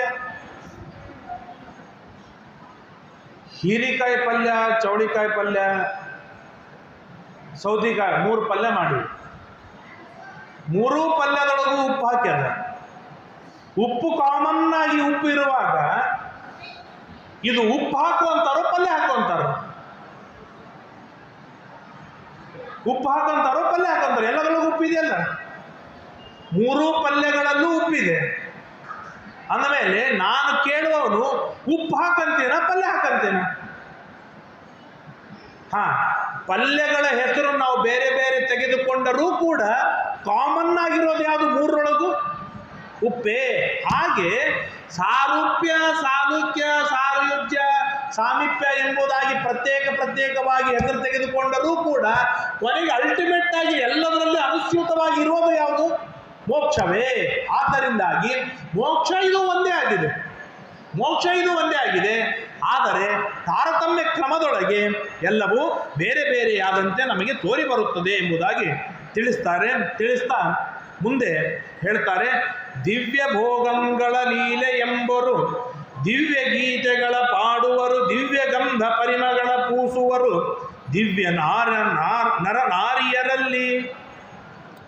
ಇಷ್ಟೆಲ್ಲ ಹೇಳಿದ ಮೇಲೆ ಇನ್ನು ಮೋಕ್ಷದೊಳಗೆ ಹೇಗೆ ಭೋಗವನ್ನು ಮಾಡ್ತಾರೆ, ಅಲ್ಲಿಯ ಭೋಗ ಎಂಥದ್ದು ಅಂತ ಕೇಳಿದಾಗ, ದಿವ್ಯವಾದ ಭೋಗ. ನಮ್ಮ ಹಾಗೆ ಚರಟು ಭೋಗವನ್ನು ಮಾಡುವವರಲ್ಲ ಮೋಕ್ಷದೊಳಗೆ, ಭಾರಿ ದಿವ್ಯವಾದ ಭೋಗವನ್ನು ಮಾಡ್ತಾರೆ. ಹೇಗೆ ಮಾಡ್ತಾರೆ ಅಂದರೆ, ಒಂದು ಸಣ್ಣ ದೃಷ್ಟಾಂತವನ್ನು ಹೇಳ್ತೇನೆ. ದೇವರಿಗೆ ಒಂದು ಹಣ್ಣು ನೈವೇದ್ಯ ಮಾಡಿದೆವು, 1/4 ಕಿಲೋ ಅಕ್ಕಿ ಅನ್ನವನ್ನು ಮಾಡಿ ನೈವೇದ್ಯ ಮಾಡಿದೆವು. ಯಾರು ಮಾಡ್ತಾರೆ ಅವರಿಗೆ, ಯಾರು ಮಾಡೋದಿಲ್ಲ ನಾಳಿಂದ ಮಾಡಲಿಕ್ಕೆ ಪ್ರಾರಂಭವನ್ನು ಮಾಡಿ. ನೈವೇದ್ಯ ಮಾಡಿದ ಅಕ್ಕಿ ಅನ್ನವನ್ನು ದೇವರೇ ತಿಂದು ಹೋಗಿದ್ರೆ ಮರುದಿವ್ಸ ದೇವರು ಕಾಣ್ತಿದ್ದೇನೆ? ತಿಂದು ಹೋಗುವುದಿಲ್ಲ, ನಮಗೆ ಬಿಟ್ಟು ಹೋಗ್ತಾನಂದ್ರೆ ಅವನು ಕಾಣುವುದಿಲ್ಲ. ಇವತ್ತಿಗೆ ನೈವೇದ್ಯ ಇನ್ನು ತಿಂದೇ ಹೋಗ್ತಿದ್ರು ದೂರದ ಮಾತು ಇರಲಿ, ಅವನು ತಿಂದಾನೋ ಇಲ್ಲ? ನಾವು ಮಾಡಿದ ನೈವೇದ್ಯವನ್ನು ದೇವರು ತಿಂದಾನೋ ಇಲ್ಲ? ತಿಂದಾನಂತೇಳಿ ವಿಶ್ವಾಸ ನಾವು ಗಟ್ಟಿಯಾಗಿ. ತಿಂದಾನಂದ್ಮೇಲೆ ಅನ್ನ ಕಡಿಮೆ ಆಗ್ಬೇಕಲ್ಲ, ಕಡಿಮೆ ಆಗಿದೆಯಾ? ಏನು ಕಡಿಮೆ ಆಗಿದೆ? ಅದರೊಳಗೆ ರುಚಿ ಕಡಿಮೆ ಆಗಿದೆಯೇನಾ? ಅನ್ನ ಕಡಿಮೆ ಆಗಿದೆನಾ? ಕ್ವಾಲಿಟಿಯಲ್ಲಿ ಕಡಿಮೆ ಆಯ್ತಾ? ಕ್ವಾಂಟಿಟಿಯಲ್ಲಿ ಕಡಿಮೆ ಆಯ್ತಾ? ಏನು ಕಡಿಮೆ ಆಯ್ತು? ಏನೂ ಕಡಿಮೆಯಾಗದೇನೆ ತಾನು ಅಲ್ಲಿ ಭೋಗವನ್ನು ಮಾಡಿದ. ಇದು ದಿವ್ಯವಾದ ಭೋಗವಿದೆ, ಇದು ದಿವ್ಯವಾದ ಭೋಗವಿದೆ. ಹಾಗಾದರೆ ನಾವು ಭೋಗ ಮಾಡುವುದೇನು ಅಂದರೆ, ಮೇಲಿರುವ ಚರಟು ಮಾತ್ರ ನಾವು ತಿನ್ನೋದು. ನಾವೇನು ಅನ್ನ ತಿಂತೇವೆ, ಹಣ್ಣು ತಿಂತೇವೆ, ಇನ್ನೊಂದೇನೋ ತಿಂತೇವೆ, ಇದೆಲ್ಲ ಚರಟು. ಹಾಗಾದರೆ ಮುಖ್ಯವಾದ ಸಾರವನ್ನು ಭೋಗ ಮಾಡುವವನು ಯಾರು? ದೇವರು. ಹಾಗಾದರೆ ದೇವರು ಹೇಗೆ ಮಾಡಿದಂದರೆ, ಅದಕ್ಕೇನೆ ದಿವ್ಯ ಭೋಗ, ಅದಕ್ಕೆ ಸ್ವಾಖ್ಯ ಭೋಗ ಎಂಬುದಾಗಿ ಕರೀತಾರೆ. ಏನು ಸ್ವಾಖ್ಯ ಭೋಗ ಅಂತಂದರೆ, ಆ ಅನ್ನದೊಳಗೆ ದೇವರು ಒಂದು ರೂಪದಿಂದ ಇದ್ದಾನೆ. ಆ ತನ್ನ ರೂಪವನ್ನೇ ತಾನು ಗಟ್ಟಿಯಾಗಿ ಆಲಿಂಗನವನ್ನು ಮಾಡಿಕೊಳ್ತಾನಲ್ಲ, ಇದೇ ಭೋಗ ದೇವರು. ಹಾಗೆ ಮೋಕ್ಷದೊಳಗೂ ಕೂಡ ಸ್ವಾಖ್ಯಮಯವಾಗಿರ್ತಕ್ಕಂಥ ಬಹಳ ಅತ್ಯದ್ಭುತವಾದ ದಿವ್ಯವಾದ ಭೋಗಗಳು ಅಲ್ಲಿ ಸಿಕ್ಕು ಬರ್ತದೆ. ಆ ದಿವ್ಯವಾದ ಭೋಗವನ್ನು ಮುಕ್ತಿಯಲ್ಲಿರುವವರು ಮಾಡ್ತಾರೆ. ಅಲ್ಲೇನು ಹಾಡು ಕೇಳ್ತಾರೆ, ಅದು ದಿವ್ಯವಾದ ಹಾಡುಗಳೇ ಆಗಿರುತ್ತೆ. ಎಷ್ಟು ದಿವ್ಯವಾದ ಹಾಡುಗಳು ಅಂತಂದರೆ, ಇವತ್ತು ನಾವು ಜಪ ಮಾಡುವಾಗ, ನಾವು ಹಾಡು ಕೇಳುವಾಗ ಒಂದು 50 ಸಲ ಮೊಬೈಲ್ ನೋಡಿರ್ತೇವೆ, ಟೈಮ್ ಎಷ್ಟಾಗಿದೆ ಅಂತ. ಬಲರಾಮನ ಮಾವ, ಬಲರಾಮ ಗೊತ್ತಲ್ಲ, ಕೃಷ್ಣನ ಅಣ್ಣ ಬಲರಾಮ, ಆ ಬಲರಾಮನ ಮಾವ, ಆ ಮಾವನ ಹೆಸರು ರೇವತ ಅಂತ. ಅವನು ಯಾವಾಗ ಕೃತಯುಗದ ಮನುಷ್ಯ, ಅವನು ಕೃತಯುಗ ತ್ರೇತಾಯುಗದಲ್ಲಿ, ಕೃತಯುಗದ ಕೊನೆ ಭಾಗ ತ್ರೇತಾಯುಗದಲ್ಲಿಯ ಮನುಷ್ಯ ಅವನು. ಅವನು ವಿಚಾರ ಮಾಡಿದ, ನನ್ನ ಮಗಳು ರೇವತಿ ಇದ್ದಾಳೆ, ಆ ರೇವತಿಗೆ ಗಂಡು ಹುಡುಕ್ಬೇಕು. ಈಗ ವಯಸ್ಸಾಗಿದೆ, ಗಂಡು ಹುಡುಕ್ಬೇಕು. ಗಂಡು ಅಲ್ಲಿ ಯಾಕೆ ಹೋಗೋಣ, ಯಾವುದಿದು ಮ್ಯಾಟ್ರಿಮನಿಗಳಿಗೆ ಯಾಕೆ ಹೋಗೋಣ ನಾವು? ಬೇಡವೇ ಬೇಡ. ಎಲ್ಲರ ಹಣೆಬಾರ ಬರೆದವರು ಯಾರು? ಬ್ರಹ್ಮದೇವರು. ನೇರವಾಗಿ ಬ್ರಹ್ಮದೇವರಿಗೆ ಕೇಳಿಬಿಡೋಣ, ನಮ್ಮ ಹಳೆಯ ಯಾರು ಹೇಳ್ಬಿಟ್ರೆ ಅವ್ನಿಗೆ ಕೊಟ್ಟು ಮದುವೆ ಮಾಡಿಬಿಡ್ತೇನೆ ಅಂತೇಳಿ ಅಂದು, ಅವನು ಪುಣ್ಯಾತ್ಮ ಭೂಲೋಕದಿಂದ ಸತ್ಯಲೋಕಕ್ಕೆ ಹೋದವನು. ಯಾರು? ರೇವತ. ಆ ಸತ್ಯಲೋಕಕ್ಕೆ ಹೋದಾಗ ಅಲ್ಲಿ ಬ್ರಹ್ಮದೇವರ ದಿವ್ಯವಾದ ಸಭೆ, ಆ ಸಭೆಯೊಳಗೆ ಸಂಗೀತ ನಡೆದಿತ್ತು. ಗಂಧರ್ವರು ಹಾಡಾಡ್ತಾ ಇದ್ರು, ಇದೇ ದಿವ್ಯ ಸಂಗೀತ. ಒಂದು ಕ್ಷಣ ಅದನ್ನು ನೋಡಿ ಮೈ ಮರ್ತು ಬಿಟ್ಟ. ಭಾರಿ ಸಂಗೀತ, ಆ ವಾತಾವರಣನೇ ಬಹಳ ಅದ್ಭುತವಾದ ವಾತಾವರಣ, ದಿವ್ಯವಾದ ವಾತಾವರಣ. ಒಂದು ಕ್ಷಣ ಮೈ ಮರ್ತ. ಅಷ್ಟೊಳಗೆ ಬ್ರಹ್ಮದೇವರ ಎಚ್ಚರಿಕೆ ಇದ್ರೆ, ರೇವತ ಯಾಕೋ ಬಂದು, ಏನು ಕೆಲಸ ನಿಂದು ಅಂತ ಕೇಳಿ. ಏನಿಲ್ಲ ಸ್ವಾಮಿ, ನನ್ನ ಮಗಳು ಮತ್ತು ಇವಳಿಗೆ ಯೋಗ್ಯವಾದ ಹುಡುಗ ಬೇಕು, ಮತ್ತು ಯಾರಿದ್ದಾರೆ ಹೇಳು. ಹಾಗಾದ್ರೆ ಹುಡುಗರು ಯಾರ್ಯಾರಿದ್ದಾರೆ ಹೇಳು ಅಲ್ಲಿ ಆ ಟೈಮಿನೊಳಗೆ ಅಂತ ಬ್ರಹ್ಮದೇವರು ಕೇಳಿದ್ರು. ರಾಮ ಇದ್ದಾನೆ, ಕೃಷ್ಣ ಇದ್ದಾನೆ, ಗೋವಿಂದ ಇದ್ದಾನೆ, ಗೋಪಾಲ್ ಇದ್ದಾನೆ, ಅವನಿದ್ದಾನೆ, ಇವನಿದ್ದಾನೆ ಅಂತ ಒಂದು 20 ಲಿಸ್ಟ್ ಇದೆ. ಅವರೆಲ್ಲ ಸತ್ತೋಗಿ ಅವ್ರ ಮಕ್ಕಳು, ಅವ್ರ ಮರಿ ಮಕ್ಕಳು ಎಲ್ಲರೂ ಹೋಗಿ, ಈಗ ಯುಗಗಳು ಮುಗಿದು ದ್ವಾಪರ ಯುಗದ ಕೊನೆಗೆ ಬಂದದ. ಈಗಿಂದ ಈಗ ಹೋದ್ರೆ ನಿನ್ನ ಮದುವೆ ಆಗತ್ತೆ, ಈಗಿಂದ ಹೋಗಿ ಬಲರಾಮನಿಗೆ ಕೊಟ್ಟು ಮದುವೆ ಮಾಡಿ ಅಂತ ಹೇಳಿ ಕೊಟ್ಟು ಕಳ್ತಾರೆ. ಅಂದರೆ ನಾ ಹೇಳಿ ಹೊರಟಿದ್ದೇನೆಂದ್ರೆ, ಸತ್ಯಲೋಕದಲ್ಲೇನೆ ಒಂದು ಕ್ಷಣ ಮೈ ಮರ್ತಾರೆ, ತ್ರೇತಾಯುಗ ದ್ವಾಪರ ಯುಗಗಳು ಮುಗಿತಾ ಹೋಗಿ ಬಂದಿತ್ತು. ಹೀಗಿರುವಾಗ ಆ ವೈಕುಂಠದೊಳಗೆ ಆನಂದವನ್ನು ಅನುಭವಿಸ್ತಾ ಇದ್ದರೆ ಅವನು ಎಷ್ಟು ಸಮಯ ಹೋಯ್ತು ಗೊತ್ತೇ ಆಗೋದಿಲ್ಲ. ಯಾಕೆ ಗೊತ್ತಾಗುವುದಿಲ್ಲ? ಆ ದಿವ್ಯವಾದಂತಹ ಗೀತ, ದಿವ್ಯವಾದ ಗಂಧ, ಅಲ್ಲಿ ಏನು ಸೂಸುವ ಗಂಧವೇನಿರ್ತದೆ, ಅನಂತ ಜೀವರಾಶಿಗಳಿದ್ದರೂ ಅಲ್ಲಿ ಬೆವರಿಲ್ಲ, ಬೆವರಿನ ವಾಸನೆ ಇಲ್ಲ, ಕೆಟ್ಟು ಹೊಲಸು ಗಂಧಗಳು ಇಲ್ಲವೇ ಇಲ್ಲ. ಅಲ್ಲಿ ಏನಿದೆ ಪರಿಶುದ್ಧವಾದ ಆನಂದಮಯವಾಗಿರ್ತಕ್ಕಂಥ ಗಂಧವಿರ್ತದೆ. ಹೀಗೆ ಮುಕ್ತರ ಭೋಗಕ್ಕೆ ತಕ್ಕ ಫಲಗಳು, ಅದು ಭಾರಿ ವಿಚಿತ್ರ. ಇವನು ಸಾಧನೆ ಎಷ್ಟು ಮಾಡಿದ್ದಾನೆ ಅದಕ್ಕೆ ಅನುಗುಣವಾಗಿ ಅಲ್ಲಿ ಅವನಿಗೆ ಆ ಸುಖ ಸಿಗತ್ತೆ, ಅಷ್ಟು ಸಿಗತ್ತೆ. ಸಭೆ ಒಂದೇ ಸಭೆ ಇದೆ, ಸಭೆ ಒಂದೇ ಸಭೆ ಇದೆ, 10 ರೂಪಾಯಿ ಟಿಕೆಟ್. ಈಗ ಏನಂತಾರೆ, ಈಗೆಲ್ಲ ಆಧುನಿಕ ದೃಷ್ಟಾಂತ ಕೊಡಬೇಕು ಅಂತಂದ್ರೆ ಥಿಯೇಟರ್ ಒಂದೇ ಇದೆ, 10 ರೂಪಾಯಿ ಕೊಟ್ಟವನಿಗೆ ಮೂಲೆಯೊಳಗೆ ಹಾಕಿರ್ತಾರೆ, 3,000 ರೂಪಾಯಿ ಕೊಟ್ಟವನಿಗೆ ಏನಂತಾರೆ ಸರಿಯಾಗಿ ಕಾಣಿಸುವಾಗಿ ಕೂಡಿಸಿರ್ತಾರೆ. ಹಾಗೆ ಅತ್ಯಲ್ಪ ಸಾಧನೆ ಮಾಡಿದವನಿಗೆ ಅತ್ಯಲ್ಪವಾದ ಫಲ ಸಿಗತ್ತೆ, ಭಾರೀ ಸಾಧನೆಯನ್ನು ಮಾಡಿದವರಿಗೆ ಅತ್ಯದ್ಭುತವಾದ ಫಲ ಸಿಗತ್ತೆ. ಅದರೊಳಗೂ ಸೂಕ್ಷ್ಮ ಏನು ಅಂತಂದ್ರೆ, ಕೊನೆಯ ಒಂದು ಮಾತನ್ನು ಹೇಳ್ತೇನೆ, ಅದರೊಳಗೂ ಸೂಕ್ಷ್ಮ ಏನು ಅಂತಂದ್ರೆ ಒಂದೇ ಯೋಗ್ಯತೆ ಇದ್ದವರು ಇರ್ತಾರೆ, ಒಂದೇ ಯೋಗ್ಯತೆ ಇರುತ್ತೆ. ರಾಮ ಮತ್ತು ಕೃಷ್ಣ ಇಬ್ಬರದು ಒಂದೇ ಯೋಗ್ಯತೆ, ಮೋಕ್ಷದಲ್ಲಿ ಪಡೆಯಬೇಕಾದ ಆನಂದವೂ ಒಂದೇ ಆನಂದ. ಆದರೆ ಸ್ವಲ್ಪ ಸಾಧನೆಯೊಳಗೆ ಕೃಷ್ಣ ತಪ್ಪು ಮಾಡಿದ್ದಾನೆ, ಏನೋ ಕೆಟ್ಟ ಕೆಲಸವನ್ನು ಮಾಡಿದ. ಹಾಗಾದರೆ ಇಬ್ಬರಿಗೂ ಈಕ್ವಲ್ ಆಗಿ ಆನಂದವನ್ನು ಕೊಟ್ಟು ಬಿಟ್ಟರೆ ದೇವರು ಪಾರ್ಸಲಿಟೀಸ್ ಮಾಡಿದ. ಯಾಕೆ? ಇವನು ತಪ್ಪು ಮಾಡಿದವನಿಗೂ ಸರಿಯಾದ ಆನಂದ ಕೊಡ್ಲಿ, ಏನಂತಾರೆ 100ಕ್ಕೆ 100ರಷ್ಟು ಕೊಟ್ಟ, ಅವನಿಗೂ 100ಕ್ಕೆ 100ರಷ್ಟು ಕೊಟ್ಟ ಅಂದಮೇಲೆ ದೇವ್ರ ತಪ್ಪಾಯ್ತು. ಮಾಡಿದ ತಪ್ಪಿಗೆ ಏನು ಬೆಲೆ ಇಲ್ಲ, ಶಿಕ್ಷೆ ಇಲ್ಲ ಅಂತ ಆಗಿಬಿಡುತ್ತೆ. ಹಾಗಾದ್ರೆ ದೇವರು ಏನು ವ್ಯವಸ್ಥೆ ಮಾಡ್ತಾನೆ ಅಂತಂದ್ರೆ, ಇಬ್ಬರಿಗೂ ಸಮಾನ ಯೋಗ್ಯತೆ ಇರುವವರಿಗೆ ಅವರ ಯೋಗ್ಯತೆ ಎಷ್ಟಿದೆ 100ಕ್ಕೆ 100ರಷ್ಟು ಹಾಲು ಕೊಡ್ತಾರೆ. 100 ಮಿಲಿಲೀಟರ್ದು ಒಂದು ಗ್ಲಾಸ್ ಇದೆ, ಆ 2 ಗ್ಲಾಸಿನೊಳಗೆ ನಮ್ಮಿಬ್ಬರಿಗೆ ರಾಮ ಮತ್ತು ಕೃಷ್ಣನಿಗೆ ಕೊಡಬೇಕು ಆನಂದವನ್ನು, ಅಷ್ಟೇ ಕೊಡ್ತಾನೆ. ಆದರೆ ಯಾವ ಕೃಷ್ಣ ತಪ್ಪು ಮಾಡಿದಾನಲ್ಲ, ತಪ್ಪು ಮಾಡಿದ ಕೃಷ್ಣನಿಗೆ ಸಕ್ಕರೆ ಇರೋದಿಲ್ಲ ಅಷ್ಟೇ, ಅಥವಾ ಕೇಸರಿ ಇರೋದಿಲ್ಲ, ಬಾದಾಮಿ ಇರೋದಿಲ್ಲ, ಹಾಲು ಹಾಲು ಸರಿ ಸಮಾನವಿದೆ. ಆದರೆ ತಪ್ಪು ಮಾಡಿದ್ದಕ್ಕಾಗಿ ಅಲ್ಲಿ ಸ್ವಲ್ಪ ಕಡಿಮೆ ಆಯ್ತು, ಅಥವಾ ಸಾಧನೆ ಹೆಚ್ಚು ಮಾಡಿದ್ದರೆ ಅಷ್ಟೇ ಹಾಲನ್ನು ಚೆಂದಾಗಿ ಕಾಯಿಸಿ ಕೇಸರಿ ಹಾಕಿ, ಬಾದಾಮಿ ಹಾಕಿ, ಅಂಜೀರು ಹಾಕಿ ಭಾರಿ ಕಮ್ಮಗೆ ಕಾಯಿಸಿಕೊಡ್ತಾರೆ. ಹೀಗೆ ಸಾಧನೆ, ಎಷ್ಟು ಸಾಧನೆ ಇದೆ ಅಷ್ಟು ಫಲ ನಮಗೆ ಮೋಕ್ಷದಲ್ಲಿ ಸಿಗತ್ತೆ ಎಂಬುದಾಗಿ ತಿಳಿಸಿಕೊಡ್ತಾರೆ. ಆದ್ದರಿಂದಾಗಿ ಅದೆಲ್ಲ ನಾವು ಕೇಳಬೇಕು. ಯಾಕೆ ಕೇಳಬೇಕು ಅಂತಂದರೆ, ಈ ತರಹದ ಸಾಧನೆಯನ್ನು ಮಾಡುವುದಕ್ಕೆ ಅನುಕೂಲವಾಗುವುದಕ್ಕಾಗಿ ಬೇಡಬೇಕು. ಈಗ ನಾವು ರಾಯರಲ್ಲಿ ಬಂದಿದ್ದೇವೆ. ಯಾಕೆ ಬಂದಿದ್ದೇವೆ? ರಾಯರಲ್ಲಿ ಬೇಡಲಿಕ್ಕಾಗಿ ಬಂದಿದ್ದೇವೆ. ಬೇಡುವವರೇ ನಾವು, ರಾಯರನ್ನೇನು ಸಂತೋಷಪಡಿಸುವವರು ನಾವಲ್ಲ, ರಾಯರ ಸ್ತೋತ್ರ ಮಾಡುವವರಲ್ಲ, ರಾಯರಿಗೆ ಬೇಡುವವರೇ ನಾವು. ಹಾಗಾದರೆ ಬೇಡುವುದರೊಳಗೂ ಕೂಡ ಕೊಡುವವನು ಹಿಗ್ಗಿ ಕೊಡಬೇಕು, ಹಾಗೆ ಬೇಡಬೇಕು. ಏನೋ ಬೆನ್ನತ್ತೇನಪ್ಪ ತೊಗೊಂಡೋಗಿಡು 1 ರೂಪಾಯಿ ಅಂತೇಳಿ ಕಿತ್ತಿ ಮಾರಿಗೆ ಎಸೆದು ಕಳಿಸಬಾರ್ದು, ಬೇಸರಿಕೆ ಮಾಡಿಕೋಬಾರ್ದು. ಭಾರಿ ಸಂತೋಷದಿಂದ ಅವರು ನಮಗೆ ಕೊಟ್ಟಿರ್ಬೇಕು. ಹಾಗಾದರೆ ಏನು ಸಂತೋಷದಿಂದ ಕೊಡ್ತಾರೆ ರಾಯರು ಅಂದರೆ, ಯಾರು ರಾಯರಲ್ಲಿ ವೈರಾಗ್ಯವನ್ನು ಬೇಡ್ತಾರೆ, ಪ್ರೀತಿಯಿಂದ ಕೊಡ್ತಾರೆ, ಭಕ್ತಿಯನ್ನು ಕೇಳ್ತಾರೆ, ಕುಣಿತ ಕೊಡ್ತಾರೆ, ತತ್ವಜ್ಞಾನವನ್ನು ಯಾರು ಕೇಳ್ತಾರೆ ಗಟ್ಟಿಯಾಗಿ ಬಿಗಿದಪ್ಪಿಕೊಂಡು ಕೊಡ್ತಾರೆ. ಹಾಗಾಗಿ ಜ್ಞಾನ, ಭಕ್ತಿ, ವೈರಾಗ್ಯ ಈ 3 ಚೆನ್ನಾಗಿ ಬೇಡಿ ಪ್ರಾರ್ಥನೆಯನ್ನು ಮಾಡಿಕೊಂಡು ಅವರು ಪ್ರೀತಿಯಿಂದ ಕೊಟ್ಟ ತತ್ವಜ್ಞಾನವನ್ನು, ಪ್ರೀತಿಯಿಂದ ಹರಿಸಿದ ಭಕ್ತಿಯನ್ನು, ಪ್ರೀತಿಯಿಂದ ದಯಪಾಲಿಸಿದ ವೈರಾಗ್ಯವನ್ನು ಬೇಡೋಣ. ಅದನ್ನು ನಾವು ಮನೆಗೆ ತೆಗೆದುಕೊಂಡು ಹೋಗೋಣ. ಎಷ್ಟು ಸಾಧ್ಯವಿದೆ ಅಷ್ಟು ಭೋಗದೊಳಗೆ ವಿರಕ್ತಿಯನ್ನು ತಂದು, ಎಷ್ಟು ಸಾಧ್ಯವಿದೆ ಅಷ್ಟು ಭಕ್ತಿಯನ್ನು ಮಲ್ಟಿಪಲ್ ಆಗಿ ಹೆಚ್ಚು ಮಾಡಿಕೊಳ್ತಾ, ಎಷ್ಟು ಸಾಧ್ಯವಿದೆ ಅಷ್ಟು ಜ್ಞಾನವನ್ನು ಬೆಳೆಸಿಕೊಳ್ತಾ ಧರ್ಮ ಮಾರ್ಗದಲ್ಲಿ ಇದ್ದರೆ ರಾಯರಿಗೆ ಸಂತೋಷವಾಗುತ್ತೆ. ಅಪ್ಪ ತಾನು ಕೊಟ್ಟ ಹಣದಿಂದ ಸದ್ವಿನಿಯೋಗ ಮಾಡಿದ್ದರೆ ಆ ಮಗನ ಮೇಲೆ ಭಾಳ ಸಂತೋಷವಿರುತ್ತೆ ಅಪ್ಪನಿಗೆ. ನಾನು ಕೊಟ್ಟದ್ದು ಭಾಳ ಚಲೋ ಆಯಿತು, ಒಳ್ಳೆ ಕೆಲಸ ಮಾಡಿದೆ.